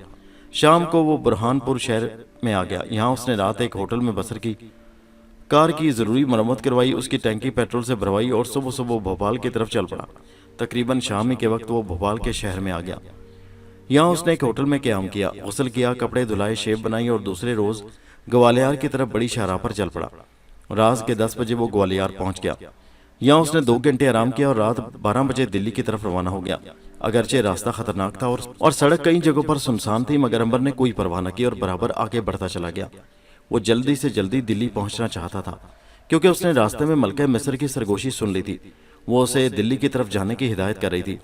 उसका मतलब ये था कि उसका वक्त करीब आ गया था कि जब वो पुराने ज़माने में दाखिल हो जाएगा। उसकी कार आगरा शहर से भी गुजर गई, फिर सुबह हो गई और मथुरा शहर आ गया। दिन काफ़ी निकल आया था। वो दिल्ली के इलाके में दाखिल हो गया। फरीदाबाद के बाद हजरत निजामुद्दीन का रेलवे स्टेशन भी सड़क की एक जानिब से गुजर गया। अब अंबर की कार नई दिल्ली को जाने वाली बड़ी सड़क पर जा रही थी। नई दिल्ली की ऊंची ऊंची जदीद इमारतें धूप में चमक रही थी। अंबर को यूं महसूस होने लगा जैसे वो उन इमारतों को आखिरी बार देख रहा है। जैसे अब जदीद साइंस और तरक्की की ये चीज़ें, ये रेलवे सिग्नल, ये रेलवे स्टेशन, ये टेलीफोन के खंभे और बिजली के मरकरी बल्ब उसे अब कभी देखने को ना मिलेंगे। वो 100 साल पीछे जाने वाला था। अंबर अपनी तबीयत में कुछ बेचैनी सी महसूस करने लगा। गाड़ी लेकर वो सीधा आयशा के घर पहुंचा। उसके पास जितने रुपए थे वो सारे आयशा के घर वालों ने तकसीम कर दिए। वो उनसे आखिरी बार इजाज़त लेकर अपनी चीज़ें समेट वहाँ से बाहर निकल आया। गाड़ी में बैठकर वो एक चौक में से गुजरकर मकबरा हुमायूं की तरफ जा रहा था कि पुलिस ने उसे गिरफ्तार कर लिया। उसकी मफरूर कैदी की हैसियत से तस्वीरें दिल्ली पुलिस को पहुंच चुकी थी। पुलिस उसे थाने में ले गई। अंबर से कैसेट प्लेयर और पिस्तौल लेने की कोशिश की गई तो उसने पिस्तौल तान लिया और कहा, अगर किसी ने अपनी जगह से हरकत की तो मैं गोली चला दूंगा। सब सिपाही पीछे हट गए। अंबर ने कैसेट प्लेयर हाथ में लिया और थाने से बाहर निकल आया। वो एक तरफ मुंह करके बैरौनक ऊंची ऊंची इमारतों वाली सड़क पर दौड़ने लगा। दौड़ते दौड़ते उसके सर में चक्कर सा आ गया और वह सड़क पर गिर पड़ा। जब उसे होश आया तो उसने देखा कि वो तारकोल की सड़क पर नहीं बल्कि एक कच्चे रास्ते पर पड़ा है। उसने आंखें खोलकर इर्द गिर्द देखा। जमाना 100 साल पीछे जा चुका था। वहां ना कोई ऊंची इमारत थी और ना बिजली के खंभे और कारें। उसके सामने दूर दिल्ली का किला था। कुछ घुड़सवार तलवारें रहते बड़ी तेजी से गर्द उड़ाते उसके करीब से गुजर गए। अंबर झाड़ियों में पड़ा था। वो मुगल बादशाह बहादुर शाह जफर के अहद में पहुंच गया था। मलका मिस्र की पेश गोई सच साबित हुई थी। कैसेट प्लेयर उसके पास ही था। कमीज के अंदर पिस्तौल और गोलियां भी थीं। अंबर उठा और किले की तरफ चलने लगा। शहर की फसील के दूसरी तरफ अंग्रेजों की फौज तोपें चला रही थी और मुजाहिदीन आज़ादी फसील के ऊपर से गोले फेंक रहे थे। ये गदर 1857 का जमाना था। अंबर का वापसी का सफर शुरू हो चुका था। वो 1980 की साइंसी दुनिया छोड़कर 100 साल पीछे की दुनिया में दाखिल हो गया था। गोया वो 5000 साल पीछे जाने के लिए अपनी पहली सीढ़ी उतर चुका था। वो थोड़ी दूरी गया होगा कि अचानक पीछे से 3-4 आदमियों ने जो हिंदुस्तानी थे उसे पकड़ लिया। अंबर ने चूंकि अंग्रेजी लिबास यानी पतलून कमीज पहन रखी थी इसलिए उसे अंग्रेजों का जासूस समझकर पकड़ लिया गया। ये लोग उसे लेकर किला की तरफ रवाना हुए। अंबर के पास ब्रीफकेस भी था जिसमें 12 बोर का जर्मन पिस्तौल था, गोलियों का डिब्बा था और एक रिकॉर्ड कैसेट प्लेयर था। दर्जन भर जापानी भरे हुए कैसेट थे। एक पत्थर का सिगरेट लाइटर था जो पेट्रोल से जलता था। एक माचिस थी। कैलकुलेटर कमबख्त थाने में ही रह गया था। सोने की डली थी। एक पतलून थी। ये हिंदुस्तानी हिंदू थे जो अंबर को लिए जा रहे थे। उनका काम सिर्फ लूट मार करना ही था। वो चाहते थे कि किले के करीब ले जाकर अंबर को मार डालें और उसका सामान लूट लें। अंबर खामोशी से ब्रीफकेस उठाए उनके साथ चला जा रहा था। ये हिंदू धोतियां कुर्ते पहने हुए थे। सरों पर 100 साल पहले के जमाने की पगड़ियां थी। हाथों में तलवारें पकड़ रखी थी और उनकी आंखों में खून उतरा हुआ था। वो आपस में पुराने जमाने की ठेठ हिंदी जुबान में बातें कर रहे थे। एक हिंदू ने कहा, अरे कल्लू, इस कंपनी बहादुर के लौंडे को यहाँ दबोच लो रे। कलवा बोला, तो फिर देर काहे को करे रे, पकड़ लियो साले को। और उन्होंने अंबर को रोक लिया और उसके हाथ से ब्रीफकेस छीनकर उसे खोलकर देखा। वो कैसेट और कैसेट प्लेयर वगैरह को हैरानी से तकने लगे। ये क्या है रे? उनकी समझ में आने वाली ये चीजें नहीं थी। फिर उन्होंने पिस्तौल और सोने की डली देखी तो बोले, अरे ये तो सोना है रे, ये तमंचा कैसा है रे कलवा? अभी वो चीजें देख ही रहे थे कि अंबर ने कैसेट प्लेयर का बटन दबा दिया। उस वक्त इत्तेफाक से कैसेट प्लेयर पर वो टेप चढ़ा था जिसमें बमों के धमाके और बिजली के कड़ाके रिकॉर्ड किए हुए थे। बटन के दबाते ही कैसेट प्लेयर के लाउडस्पीकर में से 1980 के जमाने के खतरनाक बमों की धमाकों की कान फाड़ देने वाली आवाजें बुलंद हुई। अंबर ने उसकी आवाज फुल कर दी। चारों हिंदू लुटेरे उछलकर एकदम से परे हट गए। वो समझे कि उन पर अंग्रेजी तोपों ने गोले बरसाने शुरू कर दी हैं। उनको एक दूसरे का होश न रहा। वो तलवारें फेंककर ऐसे भागे कि मुड़कर भी न देखा। अंबर ने उस वक्त तक टेप बंद न की जब तक हिंदू लुटेरे दूर किले की खाई के पार उसकी आंखों से ओझल न हो गए। ये अंबर का पहला साइंस के जमाने का मुजाहरा था जो बड़ा कामयाब साबित हुआ। अंबर ने जब देखा कि गदर के हिंदू लुटेरे गायब हो चुके हैं तो उसने सारी चीजें उठाकर ब्रीफकेस में रखी, रिकॉर्ड प्लेयर का बटन दबाकर उसे बंद कर दिया और चलने से पहले सोचने लगा कि उसे अपना लिबास तब्दील कर देना चाहिए, क्योंकि उस जमाने की अंग्रेजी फौज भी पतलून पहनती थी और अंबर ने भी तंग पांचों की पतलून और बुशर्ट पहन रखी थी। उसे किले के अंदर अंग्रेजों का जासूस समझकर पकड़ लिया जाएगा। फिर उसने सोचा कि अगर उसे पकड़ भी लें तो उसका क्या बिगाड़ लेंगे। वैसे भी उसके पास गदर के जमाने का मुगल लिबास नहीं था। वो ब्रीफकेस उठाकर आगे रवाना हुआ। किले की दूसरी तरफ से बराबर तोपों के धमाकों की आवाजें आ रही थी। अंग्रेजी फौज ने किले पर हमला कर रखा था। अंबर ने तारीख में पढ़ा भी था और अपने पहले सफर में देखा भी था कि अंग्रेजों ने आखिर जाकर किले पर कब्जा कर लिया था और शहजादों को कत्ल कर दिया गया था और बहादुर शाह जफर को रंगून जिला वतन कर दिया गया था। अंबर इस अंजाम को बदल नहीं सकता था क्योंकि ये तारीख का फैसला था और इस अंजाम के हिसाब से हिंदुस्तान और पाकिस्तान की तारीख आगे बढ़ रही थी। अगर वो बादशाह के साथ मिलकर अंग्रेजी फौज का मुकाबला भी करे और उनकी तोपों को तबाह भी कर दे तब भी वो तारीख का फैसला नहीं बदल सकता था, क्योंकि अगर अंग्रेजों को शिकस्त हो गई, बहादुर शाह जफर बादशाह बनकर दोबारा तख्त पर बैठ गया तो तारीख के आने वाले वाकयात सारे के सारे उलट पलट हो जाने का खतरा था। इसलिए अंबर ने सोचा कि वो जरूरत से ज्यादा इस जंग में दखल नहीं देगा, क्योंकि बहादुर शाह जफर की किस्मत में तकदीर ने शिकस्त लिख दी है और वह तकदीर के फैसले को हरगिज हरगिज नहीं बदल सकता। इस ख्याल को अपने जहन में अच्छी तरह बिठाकर अंबर किले की तरफ खाई के करीब आकर रुक गया। वो किसी तरह किले के अंदर जाना चाहता था। खाई के पार लाल किले की दीवार थी। उस वक्त किले की दीवार की हालत बिल्कुल ठीक ठाक थी। बड़ी पक्की दीवार थी और खाई भी पानी से भरी हुई थी। उसने दिल्ली शहर की जानिब निगाह की जो उसके पीछे था। शहर बड़ा पुराना था और पुरानी इमारतों की छतें दूर से साफ नजर आ रही थी। शहर में एक दो जगहों से धुआं उठ रहा था। अंग्रेजी फौज शहर की फसील को तोड़कर किले की दीवार के पास पहुंच चुकी थी और अब अपनी पुरानी तर्ज की तोपों से लोहे के गोले बरसा बरसा कर उस दीवार को भी तोड़ने की कोशिश कर रही थी। गोया जब अंबर गदर के जमाने में आया तो उसका ये आखिरी वक्त था और हिंदुस्तान में मुगलिया सल्तनत का चिराग आखिरी दमों पर था और बुझने ही वाला था। अंबर ने देखा कि उसके आसपास दूर दूर तक कोई इंसान नहीं है। फिर उसने मलका नफरीती के तावीज पर हाथ रखा, जरा सा ऊपर को उछला और हवा में ऊपर उठाया। अब उसने हवा में उड़ना शुरू कर दिया और उड़ते उड़ते किले की खाई को अबूर कर लिया। खाई की दूसरी जानिब ऊंची ऊंची घास उगी थी, जंगली कांटेदार झाड़ियां थी। किले की दीवार ऊपर तक उड़ती चली गई थी। कुछ रोज पहले जब वो मॉडर्न दिल्ली में आया था तो उसने उसी दीवार को बड़ी खस्ता हालत में देखा था, लेकिन अब यह दीवार बड़ी पक्की और उम्दा हालत में थी। कहीं से भी कोई ईंट पत्थर उखड़ा हुआ नहीं था। अंबर दीवार के पास एक जगह पहुंचकर रुक गया। उसका इरादा यहां से किले की दीवार पार करने का था। दूसरी तरफ क्या होगा ये उसे मालूम न था। बहरहाल ये खतरा उसे मोल लेना ही था, चाहे वो दूसरी तरफ आग में ही क्यों ना गिर पड़े। उसे किसी न किसी जगह से किले की दीवार को पार करना ही था। उसका दिल कह रहा था कि अंबर यहाँ से दीवार फलांग जाओ। बस अंबर ने तावीज पर हाथ रखकर जमीन से आहिस्ता आहिस्ता ऊपर उठना शुरू कर दिया। वो दीवार के साथ साथ एक लिफ्ट की तरह ऊपर जा रहा था। किले की दीवार के ऊपर जाकर वो दो बड़ी बड़ी पत्थर की बुर्जियों के दरमियान रुक गया। उसने दूसरी तरफ देखा, उसके सामने दीवार के नीचे एक खुशनुमा बाग था, मगर घास के तख्तों और फलदार दरख्तों पर वीरानी छाई हुई थी।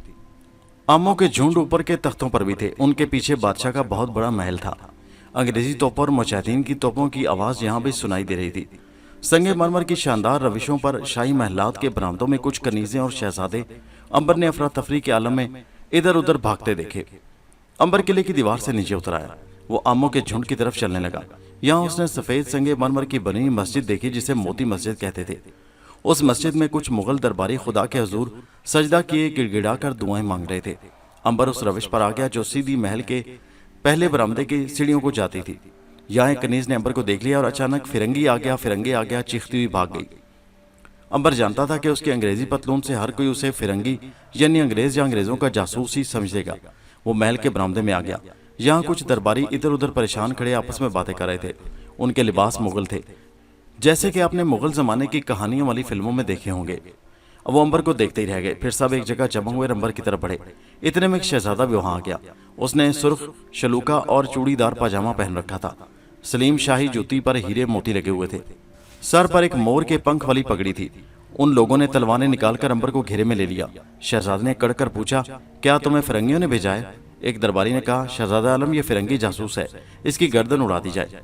दूसरे दरबारी ने कहा, इसे पकड़कर बादशाह के हजूर उनके पास ले जाया जाए। एक और दरबारी तलवार लहराकर आगे बढ़ा और बोला, शहजादा आलम इजाजत दीजिए कि मैं इस फिरंगी गुलाम की गर्दन उड़ा दूं। शहजादे ने तलवार वाला हाथ ऊपर उठाकर कहा, ठहरें, शायद ये अंग्रेजों की तरफ से सुलह का पैगाम लेकर आया है। फिर शहजादे ने अंबर की तरफ तलवार की नोक का इशारा करके कहा, बोलो, अंग्रेजों ने तुम्हें हमारे पास सुलह का पैगाम देकर भेजा है ना? अंबर अब तक खामोश था और उन सब की बातें बड़ी खामोशी से सुन रहा था। जब शहजादे ने अंग्रेजों के सुलह करने की बात की तो वो दिल में हंस दिया कि ये आराम पसंद बुजदिल शहजादे शाही महल में चूड़ीदार पाजामा पहनकर क्या सोच रहे हैं। उसने कहा, ऐ शहजादे, अंग्रेजी फौज ने तो आपके सारे दिल्ली शहर पर कब्जा कर लिया है और अब महल की दीवार भी टूटने वाली है, फिर भला वो आपसे सुलह की बात क्यों करने लगे? मुगल शहजादा अंबर के इस बेबाकाना जवाब पर चौंक पड़ा। दरबारियों में भी गुस्से की लहर दौड़ गई। शहजादे ने कहा, फिर तुम उनके जासूस हो, तुम जासूसी करने आए हो शाही महल में। अंबर ने गदर की सारी तारीख पढ़ी हुई थी। उसने मुस्कुराकर कहा, जासूस तो आपके शाही महल के अंदर मौजूद हैं। आपके अपने मुसलमान भाई और रिश्तेदार अंग्रेजों के बाकायदा तनख्वाहदार जासूस हैं। फिर मुझे जासूसी करने की क्या जरूरत है? इस जवाब पर एक लम्हे के लिए सब पर मौत की सी खामोशी छा गई। सब जानते थे कि महल के अंदर क्या क्या साजिशें हो रही हैं, बल्कि उनमें कुछ लोग ऐसे भी थे जो उन साजिशों का हिस्सा थे। ऐसे दो आदमी गुस्सा खाकर तलवारें खींचकर अंबर पर हमला करने पड़े। 12 बोर का शानदार और इंतहाई मॉडर्न रिवॉल्वर अंबर की जेब में था। जो ही वो मुगल दरबारियों ने अंबर पर तलवार उठाई, अंबर ने जेब से रिवॉल्वर निकालकर फायर कर दिया। गोली एक हमला करने वाले की तलवार के दस्ते के करीब लगी और तलवार 2 टुकड़े होकर नीचे गिर पड़ी। रिवॉल्वर के धमाके और तलवार के टूटने से वो लोग पीछे हट गए। उस जमाने में बड़े भद्दे और लंबे लंबे तमंचे हुआ करते थे। ये तमंचे बारूद और सिक्का भरकर फायर किए जाते और जब चलते थे तो उसकी मोटी नाली में से बेपनाह धुआं निकलता था। मगर जो छोटा सा रिवॉल्वर अंबर के हाथ में था, उसमें से ना धुआं निकला ना शोला निकला। एक ऐसी गोली निकली कि जिसने बिजली की चमक बनकर तलवार के 2 टुकड़े कर दिए थे। शहजादे ने कहा, तुम्हारी उर्दू भी हमसे काफी मुख्तलिफ है। तुम्हारा तमंचा भी हमारे हथियारों से बहुत अच्छा है। तुम कौन हो, कहाँ से आए हो? अंबर ने रिवॉल्वर को हाथ में घुमाते हुए कहा, शहजादे, अभी मेरे पास ऐसी बहुत सी चीजें हैं जो तुम लोगों ने कभी ख्वाब में भी नहीं देखी होंगी। तुम कौन हो? एक मुगल दरबारी ने बुलंद आवाज से पूछा। अंबर ने रिवॉल्वर का रुख उसी दरबारी की तरफ करके कहा, ज्यादा चीखने की कोशिश न करो, नहीं तो मेरे रिवॉल्वर की एक ही गोली तुम्हारी आखिरी चीख निकालकर खामोश कर देगी। शहजादे ने कहा, तुम जो कोई भी हमारे साथ आओ, हम तुम्हें बादशाह सलामत के पास लिए चलते हैं, वो तुमसे मिलकर खुश होंगे। अंबर ने सोचा कि बादशाह सलामत से जरूर मिलना चाहिए, अगरचे वो बादशाह को और उसकी सल्तनत को तबाही से नहीं बचा सकता था, क्योंकि वह तारीख के फैसले बल्कि जो हो चुका है उसे तब्दील नहीं कर सकता था। फिर भी और कुछ नहीं तो कम से कम छोटे मोटे खून खराबे से तो शाही खानदान को महफूज कर देगा। वो शहजादे और दरबारियों के साथ शाही गुलाम गर्दिश में से होकर बादशाह की ख्वाबगाह की तरफ चला, लेकिन शहजादे और दरबारियों के दिल में खोट था। वो उसे इधर उधर महल की गुलाम गर्दिशों में घुमाकर एक जीने से नीचे ले गए। यहाँ उसे एक कोठरी के खुले दरवाजे की तरफ इशारा करके कहा, बादशाह सलामत जंग की वजह से नीचे तहखाने में है, तुम अंदर चलो। अंबर अंदर चला गया। उसके अंदर जाते ही पीछे लोहे और पत्थरों का बना हुआ भारी दरवाजा नीचे गिर पड़ा। अंबर अंधेरी कोठरी में बंद हो गया। अंधेरा इतना था कि अंबर को अपना हाथ तक नजर नहीं आ रहा था। खुदा का शुक्र है कि ब्रीफकेस उसके पास ही था। उसने उसमें से सिगरेट लाइटर निकालकर जलाया। लाइटर की रोशनी में उसने देखा कि वो एक छोटी सी तंग पथरीली कोठरी में बंद है, जिसका ना कोई रोशनदान है ना खिड़की। एक ही दरवाजा था जो पत्थर की दीवार बनकर दीवार के साथ दीवार हो गया था। अंबर ने लाइटर बुझा दिया। वो पेट्रोल जाया नहीं करना चाहता था, क्योंकि उसे मालूम था कि एक बार सिगरेट लाइटर का पेट्रोल खत्म हो गया तो फिर उसमें डालने के लिए पेट्रोल कहीं से न मिल सकेगा।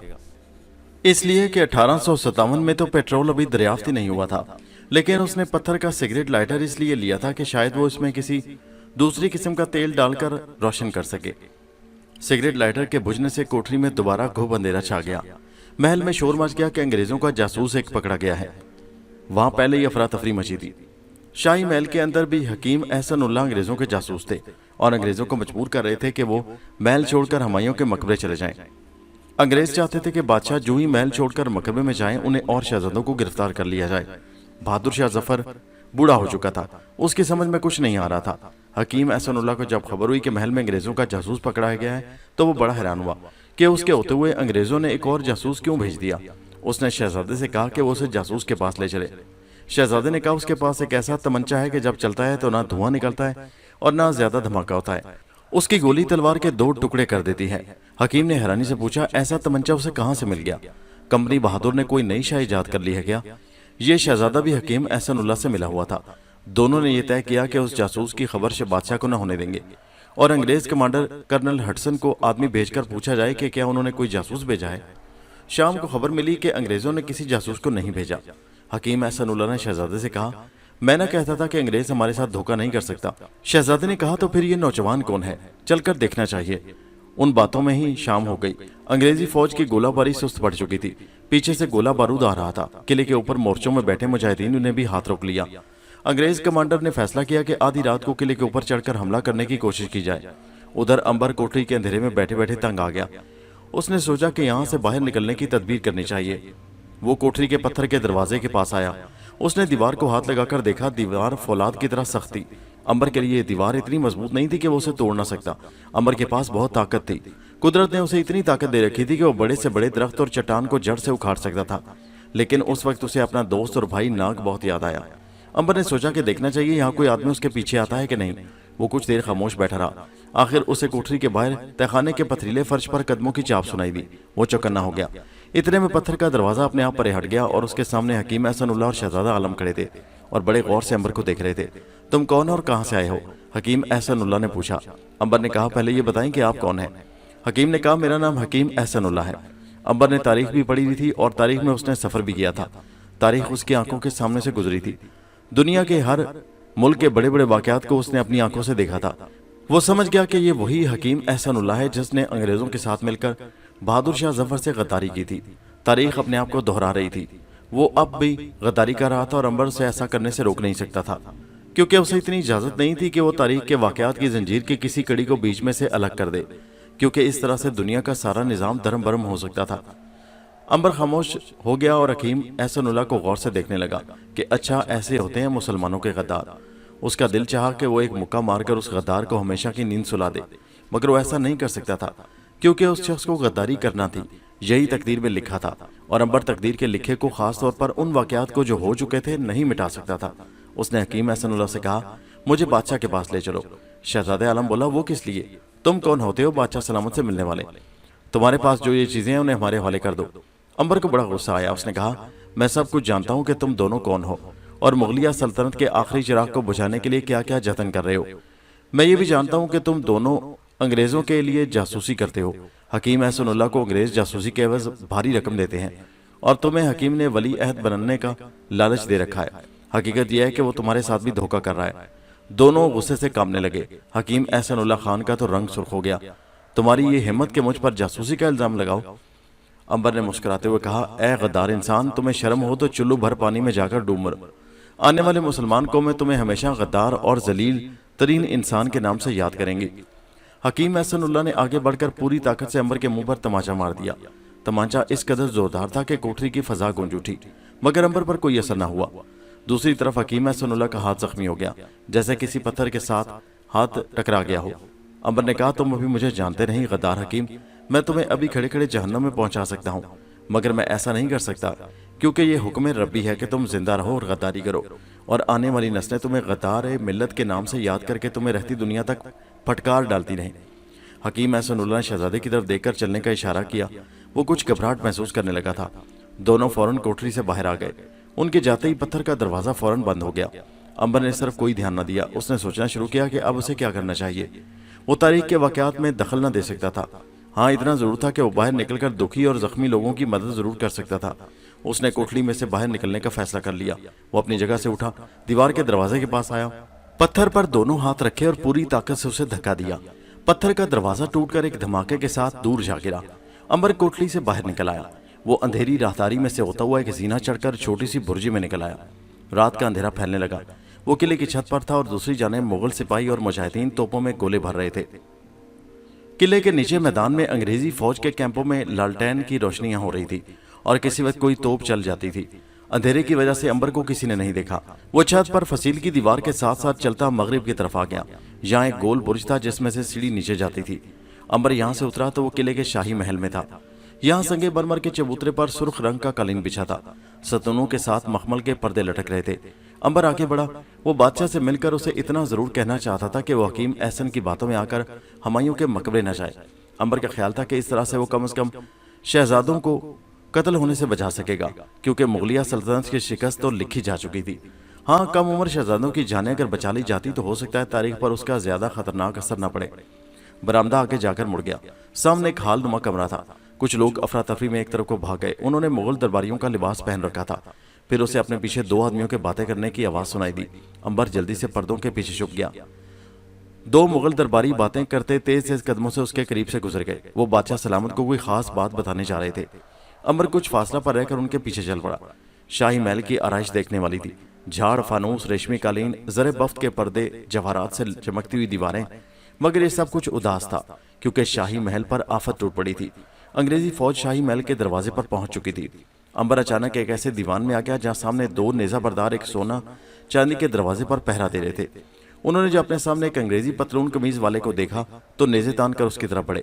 خبردار! امبر نے دونوں ہاتھوں سے اسے پرے دھکیل دیا۔ پہرے دار اتنے دھکے سے ہی کوئی 20 فٹ کے فاصلے پر جا گرا۔ دوسرے پہرے دار نے امبر پر نیزہ پھینک دیا۔ یہ بڑے ماہر تلوار باز اور نیزہ باز سپاہی تھے اور انہیں خاص طور پر بادشاہ کی خوابگاہ کے باہر پہرے پر لگایا گیا تھا۔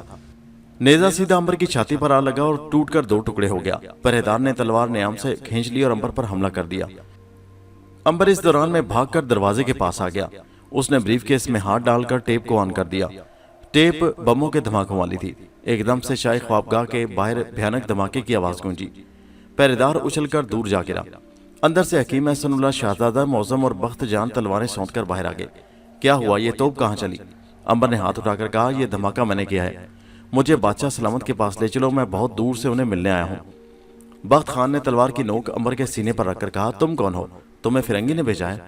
امبر اس سپاہی کے زرہ بختر اور چال ڈھال سے سمجھ گیا کہ یہ عظیم بہادر جرنیل اور سچا مسلمان سپاہی بخت خان ہے، جس نے آخری وقت تک بادشاہ کو ثابت قدم رکھنے کی کوشش کی تھی اور انگریز نے غدر کے بعد جس کا سر کاٹنے کے لیے جگہ جگہ چھاپے مارے، مگر جو ان کے ہاتھ نہ آیا۔ امبر نے پوچھا، کیا آپ بخت خان ہیں؟ ہاں، مگر تم کون ہو؟ یہاں تک پہنچنے کی جرت کیسے ہوئی؟ امبر نے کہا، عظیم جرنیل، میں ہر جگہ بلا روک ٹوک پہنچ سکتا ہوں۔ تلوار ہٹا لیجئے کیونکہ یہ میرا کچھ بھی نہیں بگاڑ سکتی۔ مجھے بادشاہ کے پاس لے چلیے۔ حکیم احسن اللہ نے کہا، یہ شخص جھوٹا ہے، بکواسی ہے، اسے انگریزوں نے جاسوسی کرنے بھیجا ہے، اس کا سر قلم کر دو۔ امبر نے کہا، جاسوس میں نہیں تم ہو، اپنے گریبان میں جھانک کر دیکھو۔ حکیم احسن اللہ کو دربار میں وزیر کی جگہ حاصل تھی۔ آج تک کسی کی جرت نہیں ہوئی تھی کہ اس کی طرف آنکھ اٹھا کر بھی دیکھ سکے، اور یہ نوجوان لڑکا اسے سب کے سامنے جاسوس اور غدار کہہ رہا تھا۔ اس نے سپاہیوں کو آواز دے کر کہا، اسے پکڑ کر سولی پر لٹکا دو۔ سپاہی آگے بڑھے تو امبر نے جیب سے پستول نکال کر ایک فائر کیا۔ ہلکے سے دھماکے کے ساتھ گولی نکلی اور ایک سپاہی کی ٹانگ کو زخمی کر کے اسے گرا دیا۔ امبر نے کہا، کوئی اور آگے بڑھا تو میں اسے جان سے مار دوں گا۔ بخت خان کو معلوم تھا کہ حکیم احسن انگریزوں کی جاسوسی کر رہا ہے۔ جب امبر نے اس راز کو فاش کیا تو بخت خان کا ماتھا ٹھنکا کہ یہ نوجوان مجاہدین کا ہمدرد اور انگریزوں کا دشمن معلوم ہوتا ہے۔ اس نے تلوار نیام میں کر لی اور امبر سے کہا، میرے ساتھ آؤ نوجوان، اور وہ امبر کو اندر بادشاہ کی خدمت میں لے گیا۔ امبر نے دیکھا کہ کمزور اور لاغر بوڑھا بادشاہ بہادر شاہ ظفر مغلیہ سلطنت کا آخری بادشاہ تخت پر تکیے سے ٹیک لگائے خاموش اور اداس بیٹھا تھا۔ تسبیح اس کے ہاتھ میں تھی اور آنکھیں چھت پر لگی تھی۔ امبر نے بادشاہ کو کورنش پیش کی اور کہا، عالم پرا، میرا نام امبر ہے اور میں نے 5000 برس پہلے ملک مصر سے اپنے سفر کا آغاز کیا، اپنے سفر کو شروع کیا تھا۔ میں تاریخ کے ساتھ ساتھ سفر کرتا 1980 تک گیا۔ میں نے انگریزوں کے عروج اور پھر زوال کا زمانہ دیکھا اور پھر اب 1857 میں آ کر واپسی کا سفر شروع کر رہا ہوں۔ میں یہ عرض کرنا چاہتا ہوں کہ آپ ہمایوں کے مقبرے تک نہ جائیں کیونکہ اس میں آپ کے شہزادوں کی جان کو خطرہ ہے۔ حکیم احسن اللہ نے ٹوک کر کہا، جہاں پناہ، یہ شخص کوئی پاگل ہے، اسے دربار میں حاضر ہونے کی اجازت نہیں دینا چاہیے تھی۔ بادشاہ نے آہستہ سے کہا، اس دیوانے کو کس نے ہمارے دربار میں حاضر ہونے کی اجازت دی؟ شہزادہ عالم نے جھٹ کہا، حضور بخت خان نے۔ بادشاہ نے بخت خان کی طرف دیکھا۔ امبر نے کہا، جہاں پناہ، میں دیوانہ نہیں ہوں، میں تاریخ کا فرزند ہوں۔ جو کچھ ہو چکا اور جو کچھ آپ سب کے ساتھ ہونے والا ہے اس کا مجھے علم ہے، لیکن میں آپ کو بتاؤں گا نہیں کیونکہ اس کی مجھے اجازت نہیں ہے۔ ہاں، اتنا ضرور عرض کروں گا کہ اگر آپ اپنے بچوں کی زندگی چاہتے ہیں تو محل چھوڑ کر نہ جائیں۔ اس پر شہزادہ عالم اور حکیم احسن اللہ نے امبر کو خلاف زہر اگلنا شروع کر دیا۔ بادشاہ سے کہا کہ اس نوجوان نے ہمارے ایک سپاہی کو اپنے تمنچے سے زخمی کر دیا ہے۔ بخت خان نے بادشاہ سے کہا حضور انور، اس نوجوان امبر کی باتوں پر غور فرمایا جائے، مجھے اس کی باتوں سے سچائی کی خوشبو آتی ہے۔ بادشاہ نے کہا آپ لوگ کچھ دیر کے لیے چلے جائیں، میں تنہائی میں اس نوجوان سے کچھ باتیں کرنا چاہتا ہوں۔ بخت خان، شہزادہ عالم اور حکیمہ سن اللہ آداب بجلا کر باہر چلے گئے۔ بادشاہ اور امبر خوابگاہ میں اکیلے رہ گئے۔ بادشاہ نے اپنے تخت کے بائیں جانب کی سونے کی تاروں والی رسی کو ذرا سا کھینچا، سامنے والا پردہ ہٹا اور ملکہ زینت محل 2 کنیزوں کے ساتھ اندر آئی اور بادشاہ کے پاس تخت پر بیٹھ گئی۔ اس نے امبر کی طرف شک و شبہ کی نظر سے دیکھا، کیونکہ امبر کی پتلون اسے انگریزوں کا آدمی ظاہر کرتی تھی۔ بادشاہ نے امبر کی طرف اشارہ کر کے اپنی ملکہ زینت محل کو بتایا کہ یہ نوجوان اپنے آپ کو تاریخ کا فرزند کہتا ہے۔ زینت محل نے کہا تمہارے پاس اس کا کیا ثبوت ہے؟ امبر نے بریف کیس کھول کر ٹیپ ریکارڈر نکال لیا۔ سب اس عجیب و غریب شے کو حیرت سے تکنے لگے۔ بادشاہ نے کہا یہ کیا چیز ہے؟ امبر نے کہا حضور انور، یہ چیز آج سے 100 سال بعد ایجاد ہوگی، لیکن چونکہ میں اس 100 سال آگے کے زمانے سے واپس آیا ہوں، اس لیے اپنے ساتھ 100 سال بعد ایجاد ہونے والی کچھ چیزیں لے آیا ہوں۔ امبر نے سگریٹ لائٹر نکال کر جلایا تو اس کا لہراتا ہوا شعلہ دیکھ کر زینت محل، بادشاہ اور کنیزیں ایک دم سے چونک پڑیں۔ یہ شعلہ کہاں سے نکل آیا؟ کنیز نے پوچھا۔ امبر نے کہا اس کے اندر ایک خاص قسم کا تیل ہے جسے پیٹرول کہا جاتا ہے، یہ بھی آج سے 100 سال بعد زمین کے اندر سے نکالا جائے گا۔ پھر اس نے ریوالور نکال کر بادشاہ کو دکھایا۔ جہاں پناہ، یہ بھی آج سے 100 سال بعد ایجاد ہونے والا ریوالور ہے، جسے آپ آج کے زمانے میں تمنچا کہتے ہیں۔ اس کے اندر 12 گولیاں پڑتی ہیں اور اس میں سے کوئی دھواں یا شعلہ نہیں نکلتا۔ یہ دیکھیے اس کی گولیاں۔ اور امبر نے جیب سے گولیوں کا ڈبہ نکال کر زینت محل کے آگے رکھ دیا۔ گولیوں کو وہ سب حیرانی سے دیکھنے لگے۔ بادشاہ نے پوچھا یہ مشین کس کام آتی ہے؟ امبر نے کہا اسے آپ جادو کی مشین کہہ سکتے ہیں۔ یہ ایسی شے ہے جس کا کام دیکھ کر آپ پر سکتہ بھی طاری ہو سکتا ہے، کیونکہ ایسی مشین کا آپ ابھی تصور بھی نہیں کر سکتے۔ پھر اس نے ایک ٹیپ بادشاہ کو دکھائی، وہ اس کو ٹیپ کہتے ہیں۔ اس فیتے پر آپ کی آواز بھری جا سکتی ہے اور اسے اس مشین پر دوبارہ سنا جا سکتا ہے۔ بادشاہ اٹھ کر بیٹھ گیا۔ یہ کیوں کر ہو سکتا ہے؟ ابھی دیکھ لیجئے کہ یہ سب کچھ کیسے ہوتا ہے۔ امبر نے نئی ٹیپ چڑھا کر مائک کا رخ زینت محل کی طرف کیا اور بولا ملکہ عالم کوئی بات کیجئے۔ کیا بات کروں؟ امبر نے بٹن بند کر کے مسکرا کر کہا بس اتنی بات ہی کافی ہے۔ پھر اس نے بٹن دبا کر ٹیپ آن کر دیا۔ اسپیکر میں زینت محل کی آواز نے وہی فقرہ دہرایا۔ کیا بات کروں؟ امبر نے ایک بار پھر ٹیپ چلائی۔ زینت محل کی آواز آئی، کیا بات کروں؟ اپنی آواز کو بار بار مشین میں سے نکلتا سن کر زینت محل دنگ رہ گئی۔ کنیزیں اور بادشاہ سلامت آنکھیں پھاڑے حیرت سے ٹیپ ریکارڈر کو تک رہے تھے، جس میں چلتی ہوئی گول ٹیپ کا فیتا بار بار زینت محل کا یہ جملہ دہرا رہا تھا، کیا بات کروں، کیا بات کروں، کیا بات کروں۔ امبر نے ٹیپ کو بند کر دیا اور کہنے لگا ملکہ عالم، آپ کو یقیناً اس بات کا ثبوت مل گیا ہوگا کہ میں اگلے زمانے میں سے آ رہا ہوں اور میں تاریخ کا بیٹا ہوں۔ بادشاہ نے اپنا سر تھام لیا، کچھ سمجھ میں نہیں آ رہا۔ زینت محل بولی اگر تم آج کے بعد آنے والے زمانے میں سے آ رہے ہو تو پھر تمہیں یہ بھی علم ہوگا کہ ہمارے ساتھ کیا ہونے والا ہے، اس جنگ میں کس کی فتح ہوگی اور ہمارا تاج و تخت سلامت رہے گا یا نہیں۔ امبر نے کہا اس میں کوئی شک نہیں کہ مجھے سب کچھ معلوم ہے، مگر میں اسے ظاہر نہیں کر سکتا۔ کیوں؟ زینت محل نے کچھ ناراضگی سے کہا اس لیے کہ اگر میں نے آنے والی باتیں اور واقعات کو ظاہر کر دیا تو اس دنیا کا سارا نظام درم برم ہو جائے گا، اس لیے مجھے مجبور نہ کریں۔ پھر امبر نے ایک تازہ ٹیپ چڑھا کر کہا میں جس زمانے سے واپس آ رہا ہوں وہ بڑا ترقی کر چکا ہے، اس کا ثبوت ملاحظہ کریں۔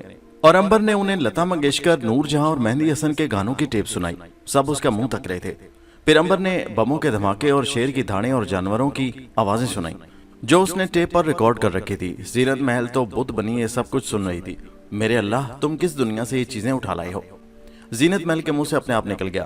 بادشاہ کہنے لگا کیا تم انگریزوں کے خلاف ہماری مدد نہیں کر سکتے؟ امبر نے کہا کر سکتا ہوں، مگر صرف اتنی کہ میرے کہنے پر یہ محل چھوڑ کر نہ جائیں۔ بادشاہ نے زینت محل کی طرف دیکھ کر کہا میرا اپنا بھی یہ خیال ہے کہ ہمیں محل نہیں چھوڑنا چاہیے، بلکہ زینت محل کو انگریزوں کے جاسوس نے اپنے اعتماد میں لے رکھا تھا اور اسے بھی یقین دلایا گیا تھا کہ اگر وہ بادشاہ کو بخت خان کے مشورے قبول نہ کرنے پر راضی کر لیں تو ان کے بیٹے کو انگریز ولی تسلیم کر لیں گے اور اسے کچھ نہ کہا جائے گا۔ زینت محل نے شرط اس لیے قبول کر لی تھی کہ اسے معلوم تھا کہ فتح انگریز کی ہوگی۔ چنانچہ زینت محل نے بادشاہ کی طرف دیکھ کر کہا ایک نہ ایک دن تو چھوڑنا پڑے گا، فرنگی شاہی محل میں چڑھ آئے تو کیا کریں گے؟ جان نہ صحیح عزت بچا کر یہاں سے بھاگنا ہوگا۔ امبر نے کہا کاش آپ شاہی محل میں ہی رہیں۔ زینت محل نے امبر کو ڈانٹ کر کہا تم ہمارے شاہی معاملات میں دخل دینے والے کون ہوتے ہو؟ امبر نے آداب بجا لاتے ہوئے کہا ملکہ عالم، میں جانتا ہوں آپ لوگوں کا انجام کیا ہونے والا ہے۔ اگر میں آپ کو آپ کا انجام بتا دوں تو آپ کو ہرگز ہرگز یقین نہیں آئے گا، مگر خدا کی قسم ایسا ہو کر رہے گا، ایسا آپ کے مقدر میں لکھا جا چکا ہے۔ زینت محل نے غصے سے کہا کیا لکھا ہے ہماری قسمت میں؟ کیا انجام ہوگا ہمارا؟ یہی نہ کہ ہم مار دیے جائیں گے تو پھر کیا ہوگا؟ امبر بولا ملکہ عالم، آپ کا انجام اس سے زیادہ دردناک ہے۔ زینت محل اٹھ کھڑی ہوئی، زبان کو لگام دو اجنبی لڑکے۔ امبر نے بڑے ادب سے کہا ملکہ عالیہ، آپ نے مجھ سے حقیقت پوچھی تھی اس لیے میں نے وہ بیان کر دی۔ اس سے اگر آپ کی دل آزاری ہوئی ہے تو میں معافی چاہتا ہوں۔ اس پر بادشاہ نے کہا امبر تم غیب کی باتیں کرتے ہو مگر غیب کا علم تو صرف خدا کو ہے۔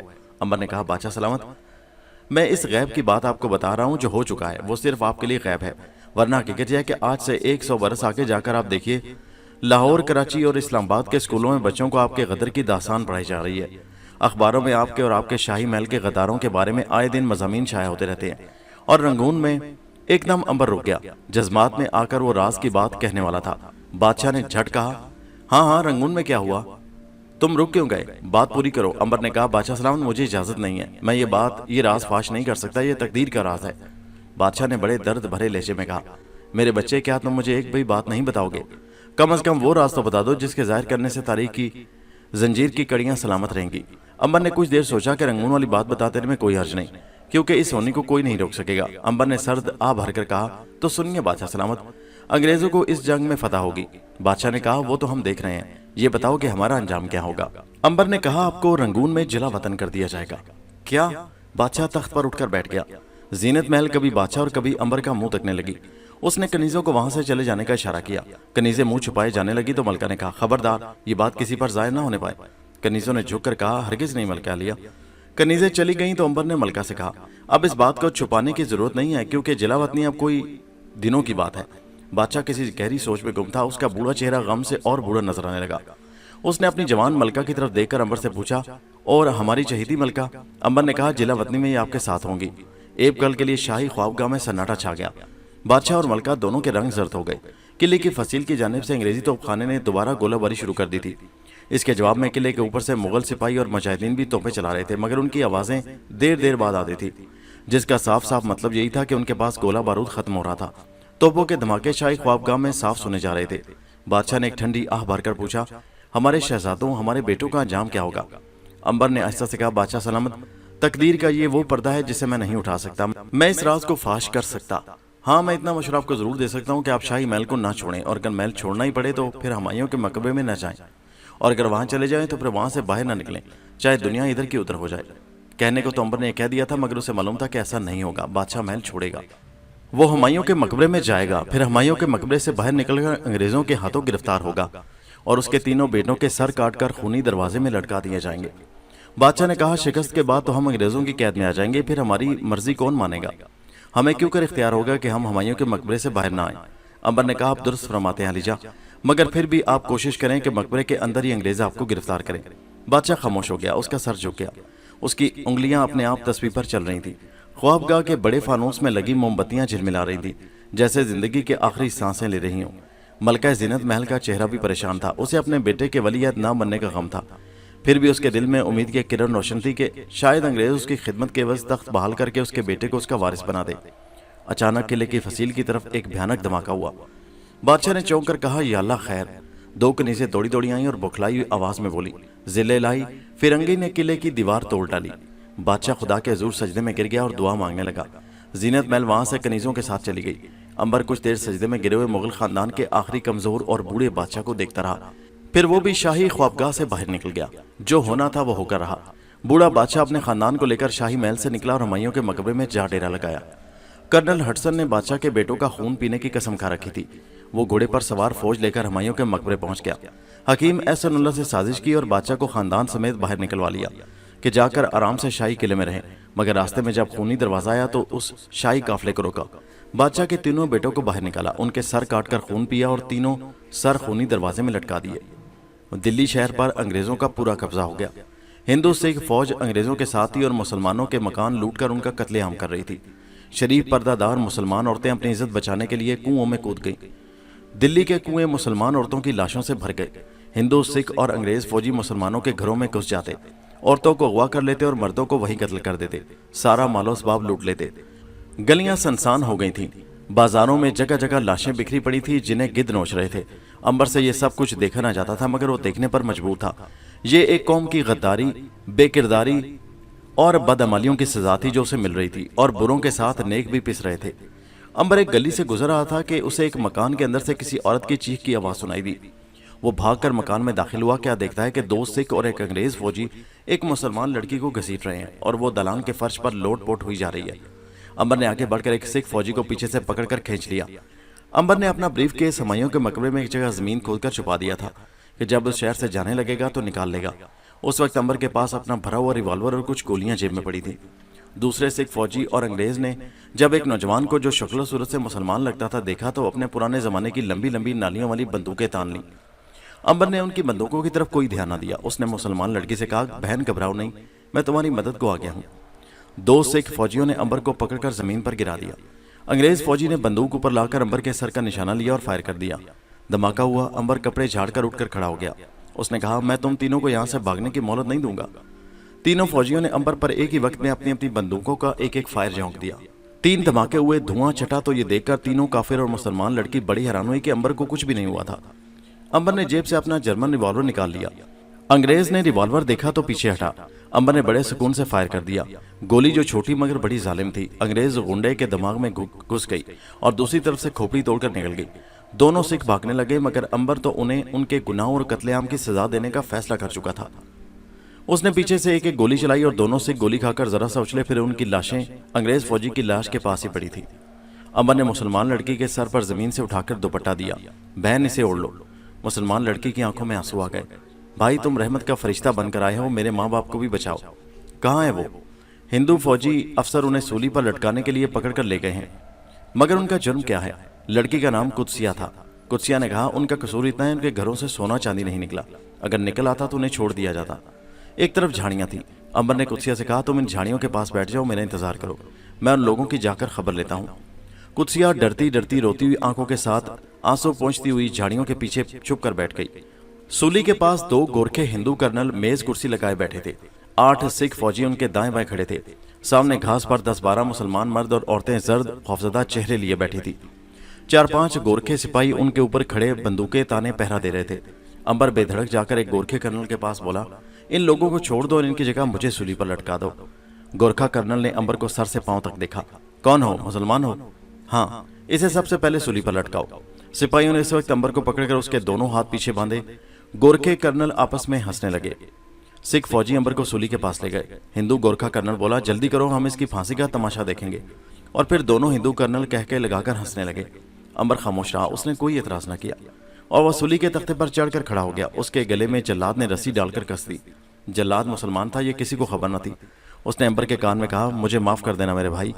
अंबर ने कहा, तुम मुसलमान हो क्या? जल्लाद ने कहा, आहिस्ता बोलो, नहीं तो ये अभी मुझे भी तुम्हारे साथ ही फांसी पर लटका देंगे।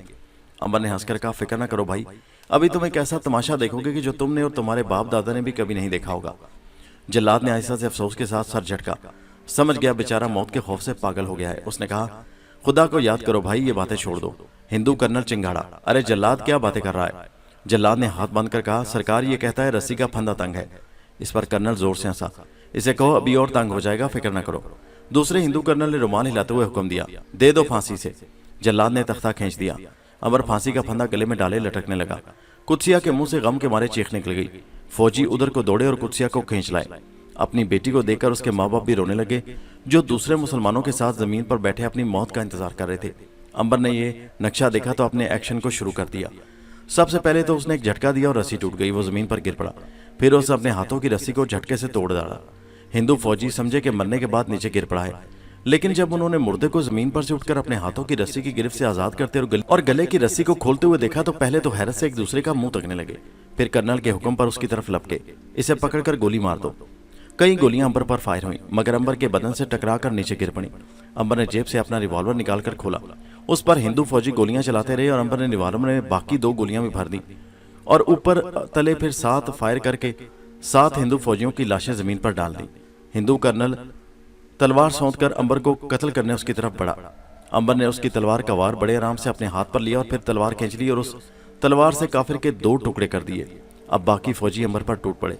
अंबर ने एक एक करके 10-11 हिंदू सिख फौजियों को हिला कर डाला, बाकी भाग खड़े हुए। ये मंजर देखकर सारे मुसलमान मर्द और औरतें उठ खड़ी हुई। उन्होंने अंबर को घेर लिया। या अल्लाह, तूने रहमत का फरिश्ता भेज दिया। कुदसिया से उसके माँ बाप लिपट लिपट जाते थे। अंबर ने उन सबको कहा, फौरन यहाँ से भाग जाओ, लाहौरी दरवाजे की तरफ से निकलकर पंजाब की तरफ कूच कर जाओ, खुदा तुम्हारा निगहबान हो। सब लोग अंबर को इस तरह देख रहे थे जैसे वो कोई आसमान से उतरा हुआ फरिश्ता हो जो उनकी मदद करने खास तौर पर जमीन पर नाजिल हुआ था। आखिर अंबर के कहने पर वो सारे लोग लाहौरी दरवाजे की तरफ चल दिए। अंबर भी वहां से निकलकर दूसरी तरफ चला गया। रात गहरी हो गई थी।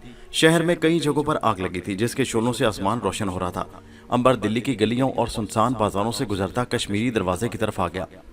ये दरवाजा अंग्रेजों की तोपों की गोलाबारी से बिल्कुल तबाह हो चुका था। जगह जगह लाशें पड़ी थी। अंबर हुमायूं के मकबरे की तरफ जाना चाहता था, जो वहां से काफी दूर था।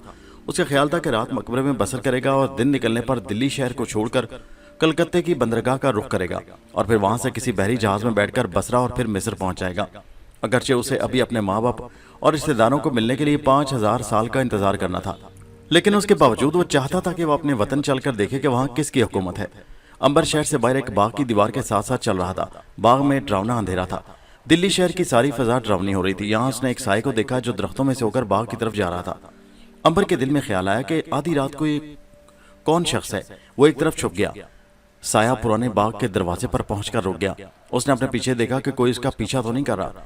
फिर वो तेजी से बाग के अंदर दाखिल हो गया। अंबर भी उसके पीछे पीछे चल पड़ा। साया किसी मर्द का था, जिसने मुगल जमाने का लिबास पहन रखा था। रात के वक्त बाग पर कब्रिस्तान किसी खामोशी छाई थी। आसमान पर सितारे चमकने की कोशिश कर रहे थे। उनकी रोशनी बड़ी फीकी थी। फिर भी उस फीकी रोशनी में अंबर साये को बाग के चबूतरे की सीढ़ियां चढ़ते साफ देख सकता था। चबूतरे पर पहुंचकर साया एक जीने से नीचे के तहखाने में उतर गया। अंबर भी थोड़ा वक्फा डालकर जीने पर पहुंच गया। जीने में हल्की हल्की रोशनी थी जो आगे को जा रही थी। मालूम होता था कि उस साये ने जीने की सीढ़ियां उतरने के बाद मोमबत्ती किस्म की कोई शय रोशन कर ली थी। अंबर आगे आगे जाती हल्की रोशनी में बढ़ता गया। ये एक सुरंग थी जिसके छत से जाले लटक रहे थे और जो अंबर के सर से कोई फीट ऊंची थी। चौड़ाई सिर्फ एक आदमी के गुजरने की थी। सुरंग का एक मोड़ घूमने के बाद अंबर ने साये को देखा कि हाथ में मोमबत्ती थामे वो आहिस्ता आहिस्ता चला जा रहा था।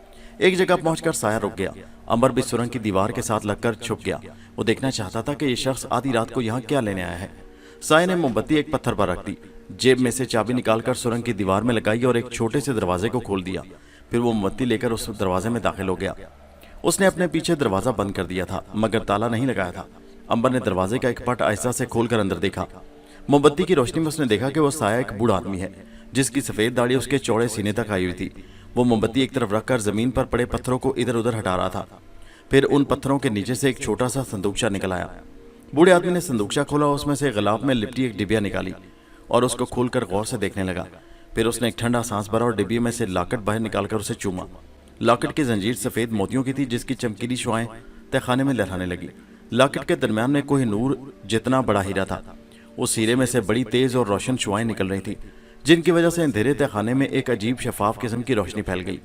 अचानक बूढ़े ने चौंक कर पीछे देखा। उसे शक हो गया था कि कोई दूसरा इंसान वहां मौजूद है। पीछे अंबर खड़ा था। बूढ़े ने तलवार निकाली और अंबर पर हमला कर दिया। अंबर ने तलवार का वार अपने हाथ पर रोका। तलवार बूढ़े के हाथ से छीनकर उसे बड़े अदब से दोबारा पेश की और कहा, मैं मुसलमान हूँ। दिल्ली में मुसलमानों के जवाल पर गमजदा हूँ। ये बताएं कि आप कौन हैं और ये कीमती लॉकेट या हार आप कहाँ ले जा रहे हैं। बूढ़ा अभी तक अंबर को हैरत और तशवीश की निगाह से देख रहा था। उसने कहा, क्या तुम मेरा पीछा कर रहे थे? हाँ। किस लिए? ये देखने के लिए अगर आप किसी मुसीबत में हो तो मैं आपकी मदद कर सकूं। तुम कौन हो? अंबर ने कहा। इस सवाल का जवाब बड़ा लंबा है। अंबर ने कहा, मैं मुसलमान हूँ। बूढ़े ने कहा, मैं भी मुसलमान हूँ। अंबर ने कहा, मैं आपकी मदद करूंगा, मुझे यहाँ से निकाल कर ले चलो। अंबर ने कहा, जरूर, आप मेरे साथ चलिए, हम किसी बहरी जहाज में सवार होकर यहाँ से निकल जाएंगे। बूढ़ा कहने लगा, मुश्किल ये है कि इस वक्त सारे बहरी जहाज अंग्रेजों के चलते हैं और आजकल हर मुसाफिर के सवार होने से पहले जबरदस्त तलाशी ली जाती है। अंबर ने कहा, इसका बंदोबस्त भी हो जाएगा। आइए इस तहखाने से बाहर निकलकर बाकी बातें करते हैं। तहखाने से बाहर आकर अंबर और बूढ़ा बाग के चबूतरे में बैठ गए और बाकी सारी रात उन्होंने ये सोचने में बसर कर दी कि उन्हें किस तरीके से दिल्ली शहर से निकलकर कलकत्ते पहुंचना होगा। दिन की रोशनी हो गई। दोनों बाग में से निकलकर हुमायूं के मकबरे में गए। अंबर ने वहां से अपना ब्रीफकेस निकाला। बूढ़े ने पूछा कि संदूकचे में क्या है। अंबर ने कहा, यह वक्त आने पर आपको मालूम हो जाएगा। बूढ़े ने कहा, मेरा नाम आदिल है, तुम मुझे आदिल चाचा कह सकते हो। मेरा ख्याल है कि तुम्हें यह अपना अंग्रेजी तर्ज का लिबास बदलकर मुगलिया लिबास पहन लेना चाहिए, क्योंकि इस लिबास से तुम पर यहाँ के लोग शक कर सकते हैं कि तुम अंग्रेजों के जासूस हो। अंबर ने कहा, ठीक है, मेरे पास सोने की एक डली है, उसे बाजार में बेचकर नया लिबास खरीद लेते हैं। बूढ़ा बोला, शहर में सोना तांबे के भाव बिक रहा है, लिबास मैं कहीं से ले आऊंगा। सोने की डली तुम अपने पास रखो, आगे चलकर हमारे काम आएगी। मेरे पास भी सफरे खर्च के लिए कुछ जवाहरात हैं जो हम कलकत्ते चलकर फरोख्त करेंगे। उसी दिन शाम के वक्त अंबर और आदिल चचा ने एक काफले के साथ कलकत्ते की तरफ सफर शुरू कर दिया। वो घोड़ों पर सवार काफले के साथ साथ जा रहे थे। अंबर जिस जमाने से निकल कर आया था वहां बिजली की रेलगाड़ियां और जेट हवाई जहाज चलते थे जो 1 घंटे में कलकत्ते पहुंचा देते। लेकिन जिस काफले के साथ वो सफर कर रहा था उसे 1 महीने के बाद कलकत्ते पहुंचना था। बहरहाल वो इसी तरह सफर कर सकता था। काफला चलता रहा। आखिर एक रोज वो कलकत्ते पहुंच गए। कलकत्ते पहुंचने के बाद वो एक बहरी जहाज पर सवार हो गए। यहाँ से उन्हें बहरी जहाज में सवार होना था। वो दोनों बहरी जहाज में सवार हुए। बहरी जहाज में उन दोनों की मुलाकात एक मक्कार अंग्रेज फौजी से हुई।